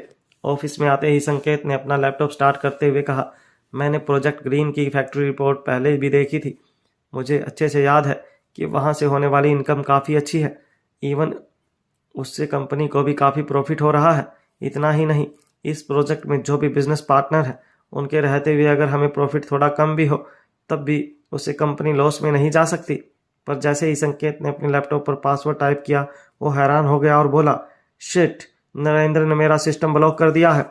मेरे फिंगरप्रिंट्स और पासवर्ड यूज़ करने के बाद भी मैं इससे कोई भी डाटा नहीं निकाल सकता। त्रिपाठी कॉरपोरेशन में संकेत की कोई ऑफिशियल पोजीशन नहीं थी, वो सिर्फ नरेंद्र की हेल्प करता था। लेकिन जब नरेंद्र को उस पर शक हुआ तो उसने संकेत का कंप्यूटर ब्लॉक करवा दिया। इसका मतलब साफ था कि संकेत चाहकर भी अब मयूरी की कोई हेल्प नहीं कर सकता था। संकेत ने मयूरी की तरफ देखते हुए कहा, अब हमें सुबह तक फाइनेंस डिपार्टमेंट के लोगों का वेट करना ही पड़ेगा। इसके अलावा हमारे पास और कोई ऑप्शन नहीं है। कल तुम कंपनी की MD होने की हैसियत से वो फाइनेंशियल रिपोर्ट देख सकती हो। पर तभी माही ने अचानक गुस्से में कहा, ये नरेंद्र सच में बहुत गिरा हुआ इंसान है। उसने संकेत का इस्तेमाल करके पहले त्रिपाठी फैमिली के लोगों को खुद पर यकीन करने के लिए मजबूर किया, पर जब उसका काम निकल गया तो उसने संकेत को बिल्कुल उसी तरह निकाल दिया जिस तरह से दूध में से मक्खी। उसकी बात सुनकर आर्यन ने कुछ सोचते हुए कहा, वैसे देखा जाए तो नरेंद्र ने इतने सालों तक काफ़ी रिस्क लिया है। उसे तो संकेत पर बहुत पहले से ही डाउट हो गया था ना, पर फिर भी उसने इतने सालों तक त्रिपाठी कॉरपोरेशन का काम संभालने के लिए संकेत को ही अपने साथ रखा। आखिर क्यों? क्या उसे इस बात का कभी डर नहीं लगा कि संकेत कंपनी में कोई प्रॉब्लम क्रिएट कर देगा? इस पर माही तुरंत बोली, क्योंकि वो जानता था कि संकेत जैसा अच्छा इंसान कभी कुछ गलत कर ही नहीं सकता। नरेंद्र ये बात अच्छे से जानता था कि संकेत सिर्फ बप्पा जी की वजह से ही उसके साथ काम करने के लिए तैयार हुआ था, और बप्पा जी तो पहले से ही उसके कब्जे में थे। तो उसे यकीन था कि संकेत उसे कभी धोखा नहीं देगा, और इसी बात का उसने फ़ायदा उठाया। लेकिन जब उसने अपना सर उठाकर सबकी तरफ देखा तो सभी लोग उसे अजीब तरह से घूर कर देख रहे थे, यहाँ तक कि खुद संकेत भी। पर आज संकेत की आंखों में एक अलग ही चमक दिख रही थी। वो माही को ऐसे देख रहा था जैसे उसे पहली बार देख रहा हो। इतना ही नहीं, हमेशा बिना किसी एक्सप्रेशन वाले उसके चेहरे पर आज एक अलग ही स्माइल थी। ये देखकर माही भी हैरान रह गई थी। लेकिन तभी आर्यन ने कहा, माही, मुझे नहीं पता था कि तुम नरेंद्र से इतनी नफरत करती हो। शायद माही को भी ये बात नहीं पता थी कि वो नरेंद्र से इतनी नफरत करती थी, या फिर ये भी हो सकता था कि ये सब उसने इसलिए कहा था क्योंकि उसे संकेत के बारे में सुनकर अच्छा नहीं लग रहा था। जैसे ही माही के मन में ये ख्याल आया, उसने मन ही मन खुद को डांटते हुए कहा, ये आखिर मुझे हो क्या गया है? तभी उसने कहा, मुझे थोड़ा पानी मिलेगा? उसकी बात सुनकर संकेत ने अपनी टेबल पर रखा पानी का गिलास उठाया, पर इससे पहले कि वह उस गिलास का कुछ कर, माही ने जल्दी से उसके हाथ से वो गिलास ले लिया और पानी पीने लगी। पर अगले ही पल उसे एहसास हुआ कि वो संकेत का अपना गिलास था जो उसने अपने पानी पीने के लिए उठाया था। ये देखकर माही काफ़ी एम्बैरस हो गई थी। फिर जब उसने वो गिलास वहाँ रखा तो संकेत ने उसी गिलास से खुद भी पानी पी लिया। ये देखकर माही हैरान हो गई कि आखिर संकेत ने उसके झूठे गिलास में से कैसे पानी पी लिया था। पर संकेत तो माही के सामने ऐसे प्रिंटेड कर रहा था जैसे वहाँ कुछ हुआ ही ना हो। फिर उसने मयूरी को देखकर कहा, प्रोजेक्ट ग्रीन की फैक्ट्री का काम कभी भी मुझे नहीं दिया गया था। जब नरेंद्र ने त्रिपाठी कॉरपोरेशन ज्वाइन किया था तो उसने कुछ इंपॉर्टेंट प्रोडक्ट खुद अपने ही हाथों में ले लिए थे। संकेत ने आगे कहा, हाँ, जहाँ तक मैं जानता हूँ कंपनी में आने के तुरंत बाद ही नरेंद्र उन सभी प्रोजेक्ट को धीरे धीरे बंद करने लग गया था जिन्हें बप्पा जी सपोर्ट करते थे, और जब भी कोई उससे पूछता तो वो बस यही बहाना बना देता कि उन प्रोजेक्ट से कंपनी को प्रॉफिट नहीं हो रहा था। इसलिए आई थिंक प्रोजेक्ट ग्रीन भी उन्हीं प्रोजेक्ट में से एक है। ये सुनकर मयूरी गुस्से से बोली, लेकिन त्रिपाठी फैमिली ने कभी भी प्रॉफिट को उतनी अहमियत नहीं दी है। ये बात पूरी दुनिया जानती है कि त्रिपाठी फैमिली पीढ़ियों से अपने पुश्तैनी ट्रेडिशन को आगे बढ़ाने के लिए काम करता आया है, और ऐसा नहीं है कि इन प्रोजेक्ट से प्रॉफिट नहीं हो सकता। बात सिर्फ इतनी सी है कि इनको संभालने के लिए ठीक से मेहनत ही नहीं की गई। संकेत भी उसकी बात से एग्री करता था। उसने कहा, तुम्हारी बात सही है, पर नरेंद्र ये सब बातें समझना ही नहीं चाहता। उसका पूरा ध्यान तो बस कंपनी को इंटरनेशनल बिजनेस से कनेक्ट करने पर है। उसे हमारे ट्रेडिशन और कल्चर की जरा भी फिक्र नहीं है। वो बस जितना जल्दी हो सके उतना जल्दी पैसा कमाना चाहता है। इसलिए वो पप्पा जी के शुरू किए हुए सभी इंपॉर्टेंट प्रोजेक्ट्स को बंद करके सिर्फ प्रॉफिट के लिए बिजनेस करना चाहता है।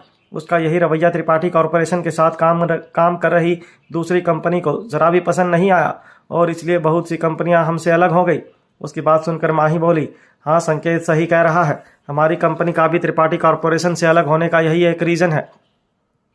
सब कुछ जानने के बाद मयूरी कुछ सोचते हुए बोली, तो इसी वजह से प्रोजेक्ट ग्रीन कंपनी का सबसे इम्पोर्टेंट प्रोजेक्ट होने के बाद भी ठीक से आगे नहीं बढ़ पा रहा है, और कोई भी इस प्रोजेक्ट पर ध्यान देना ही नहीं चाहता।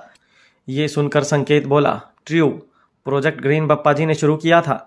नरेंद्र से जब इस प्रोजेक्ट को बंद करने की हिम्मत नहीं हुई तो उसने इस प्रोजेक्ट की अलग से एक केस फाइल बना दी और उसे कंपनी के सबसे इम्पोर्टेंट प्रोजेक्ट का नाम दे दिया। जब भी शेयर होल्डर्स की मीटिंग होती तो वो प्रोजेक्ट ग्रीन की फाइल उठाकर सबके सामने ले आता, पर बाकी वक्त वो उसकी तरफ देखता तक नहीं था। नरेंद्र ने कभी अपने सपने में भी नहीं सोचा था कि मयूरी उसी प्रोजेक्ट पर काम करेगी जिसे वो बंद करना चाहता था, पर नरेंद्र ने भी संकेत का कंप्यूटर ब्लॉक करवा दिया था, जिसे वो पासवर्ड और फिंगरप्रिंट के थ्रू भी नहीं ओपन कर पा रहा था। ये देख मयूरी ने अपनी चेयर से खड़े होते हुए कहा, ठीक है फिर वापस चलते हैं। आई थिंक कल सुबह मुझे फाइनेंस डिपार्टमेंट से ही बात करनी पड़ेगी। आहान अब तक इन सभी लोगों की बातें बहुत ही ध्यान से सुन रहा था और मयूरी की बातों को और उसके पॉइंट्स को भी नोटिस कर रहा था। इसलिए मयूरी की बात सुनकर आहान ने कहा, मयूरी मुझे लगता है कि तुम्हें इस प्रोजेक्ट को लेकर कोई जल्दबाजी नहीं करनी चाहिए, क्योंकि हम जो कुछ भी कर रहे हैं उसके बारे में नरेंद्र को पता लग ही जाएगा, और सब कुछ जानने के बाद वो भी ऐसे हाथ पर हाथ रख कर नहीं बैठेगा। इसलिए हमें सब कुछ बहुत सोच समझ कर करना होगा ताकि हमारी तरफ से कोई गलती ना हो। मयूरी और बाकी सब भी उसकी बात से एग्री हो गए। फिर मयूरी आहान का हाथ पकड़कर बाहर जाने लगी और उससे बोली, चलिए आहान अब घर चलते हैं, मैं बहुत ज़्यादा थक गई हूँ, मुझे थोड़ा आराम करना है। आहान ने उसे छेड़ते हुए कहा, तो चलो घर पर जाकर तुम और मैं दोनों साथ में ही आराम करते हैं मेरे रूम में। अब तक तो परी भी सो गई होगी। ये सुन मयूरी ने शर्माते हुए कहा, क्या आहान आप भी ना जब देखो बस वही सब बातें करते रहते हैं, मैं सच में बहुत ज़्यादा थक गई हूँ, चलो अब घर चलते हैं। बाहर आने के बाद आहान ने मयूरी के लिए कार का दरवाज़ा खोला और फिर खुद भी कार में बैठ गया। तभी आर्यन ने माही से कहा, चलो मैं तुम्हें घर ड्रॉप कर देता हूँ। पर इससे पहले कि माही उसे कुछ कह पाती, संकेत उसके सामने आकर खड़ा हो गया और धीरे से बोला, माही मेरा घर तुम्हारे घर की तरफ ही है, इसलिए मैं ही तुम्हें ड्रॉप कर दूंगा, तुम्हें किसी और को तकलीफ देने की कोई ज़रूरत नहीं है। फिर अगले ही सेकंड संकेत ने अपनी कार की चाबी माही की तरफ बढ़ाते हुए कहा, मुझे मेरी तबीयत कुछ ठीक नहीं लग रही है, क्या तुम कुछ देर तक मेरी कार ड्राइव कर सकती हो। उसकी बात सुनकर माही ने उसे कार की कीज़ ले ली और सबको बाय कहकर जाने लगी। हालांकि माही अभी भी संकेत के साथ जाने से घबरा रही थी, पर वो खुद को मन ही मन कन्विंस करते हुए बोली, माही ऐसे डरने वाली बात नहीं है, और वैसे भी संकेत एक इंसान है, कोई राक्षस नहीं जो तुझे खा जाएगा। यही सोचते हुए वो कार में बैठ गई, पर तभी उसे याद आया कि वो ड्राइवर सीट पर बैठने की बजाय उसके साइड वाली सीट पर बैठ गई थी। ये देख वो तुरंत कार से बाहर आने लगी, पर तभी ड्राइवर सीट पर संकेत ने बैठते हुए कहा, रहने दो, मुझे लगता है मुझसे ज़्यादा तुम्हारी तबीयत खराब है, मैं खुद ही कार ड्राइव कर लूँगा। कुछ देर बाद माही ने अचानक से कहा, अब तुमने आगे क्या सोचा है? नरेंद्र को तुम पर पूरा शक हो चुका है, अब तुम त्रिपाठी कॉरपोरेशन में तो नहीं रह सकते, तो अब तुम क्या करोगे? उसकी बात सुनकर संकेत ने कहा, तो कहीं तुम मुझे तुम्हारी कंपनी एवर ब्यूटी एंटरप्राइजेज को ज्वाइन करने का तो ऑफर नहीं दे रही? वैसे आइडिया अच्छा है। उसकी बात सुनकर माही हैरान रह गई थी। उसे हैरान देखकर संकेत बोला, मैं मानता हूं कि आर्यन एक काफ़ी अच्छा बिजनेसमैन है, लेकिन तुम्हारी कंपनी और त्रिपाठी कॉरपोरेशन का काम भी ऑलमोस्ट एक जैसा ही है। त्रिपाठी कॉरपोरेशन में इतने वक्त तक काम करने के बाद अब मैं तुम्हारी कंपनी के मैनेजमेंट को भी काफ़ी अच्छे से समझने लगा हूँ, और इसलिए मैं आर्यन से ज़्यादा बेटर कैंडिडेट हूँ। कुछ ही देर में वो लोग माही के घर पहुँच गए थे, पर जैसे ही वो कार से बाहर आई उसे अपने भाई की आवाज़ आई, अरे तुम्हारी कार कहाँ है, और आज तुम अपने ये किस नए क्लाइंट के साथ आई हो? माही का भाई रमन 21 साल का ही था। जो इस वक्त नशे में धुत था। व्हाइट कलर की टी शर्ट पहने वो नशे में लड़खड़ा रहा था। माही नहीं चाहती थी कि संकेत उसकी बातें सुने, इसलिए वो जल्दी से अपना बैग लेकर अंदर जाने लगी, पर खुद को इग्नोर होते हुए देखकर वैद्य बोला, अब ऐसे क्या मुँह छिपाकर अंदर भाग रही हो? पूरी दुनिया को पता है कि तुम किस तरह की लड़की हो, और लड़कों को अपनी खूबसूरती के जाल में फंसाने के तुम्हारे टैलेंट की वजह से ही तो आज हमारी कंपनी इतना ग्रो कर पाई है। उसकी बात सुनकर माही ने उस पर अपना बैग घुमा कर दे मारा और बोली, अपनी ये बकवास बंद करो। रमन इस बात से चिढ़ता था कि माही ने अपने टैलेंट से उनकी कंपनी में एक बहुत अच्छी पोजीशन अचीव कर ली थी, जबकि रमन ने अब तक ऐसा कुछ नहीं किया था। इसलिए सबको यही लगता था कि एवर ब्यूटी इंटरप्राइजेज की ऑनर सिर्फ माही है, उसका भाई नहीं। जबकि रमन सोचता था कि चंदेल फैमिली का बेटा होने की वजह से सारी प्रॉपर्टी उसे मिलनी चाहिए। रमन ने गुस्से में माही को बहुत कुछ बोलना शुरू कर दिया। फिर उसकी नज़रें जैसे ही संकेत की कार पर गई, वो तुरंत समझ गया कि ये एक महंगी और लिमिटेड एडिशन वाली लग्जरी कार थी। जब उसने आगे कार को खोलने की कोशिश की तो माही ने उसे रोकते हुए कहा, रमन अपनी हद में रहो वरना तुम्हारे लिए अच्छा नहीं होगा। पर रमन ने उसे जोर से धक्का दे दिया और कहा, आज मैं भी तो देखूं कि तुम अपने किस क्लाइंट के साथ यहाँ आई हो। पर तुम फिक्र मत करो, मैं तुम्हें कुछ नहीं कहूँगा, चाहे इस कार में 60 साल का बूढ़ा ही क्यों ना हो। रमन के धक्का देने से माही नीचे गिर गई थी, पर तभी कार की ड्राइवर सीट की तरफ से संकेत बाहर निकला। वो इस वक्त बहुत गुस्से में दिख रहा था। जब रमन की नज़र उस पर गई तो उसकी आंखें खुली की खुली रह गई। वो डर के मारे कांपने लगा। पर संकेत ने दूसरी बार रमन की तरफ देखा तक नहीं। वो माही को ज़मीन से उठाते हुए बोला, तुम ठीक तो हो ना? माही खुद को संभालते हुए खड़ी हुई। हालांकि उसका पैर मुड़ गया था, पर फिर भी उसने कहा, हाँ मैं ठीक हूँ।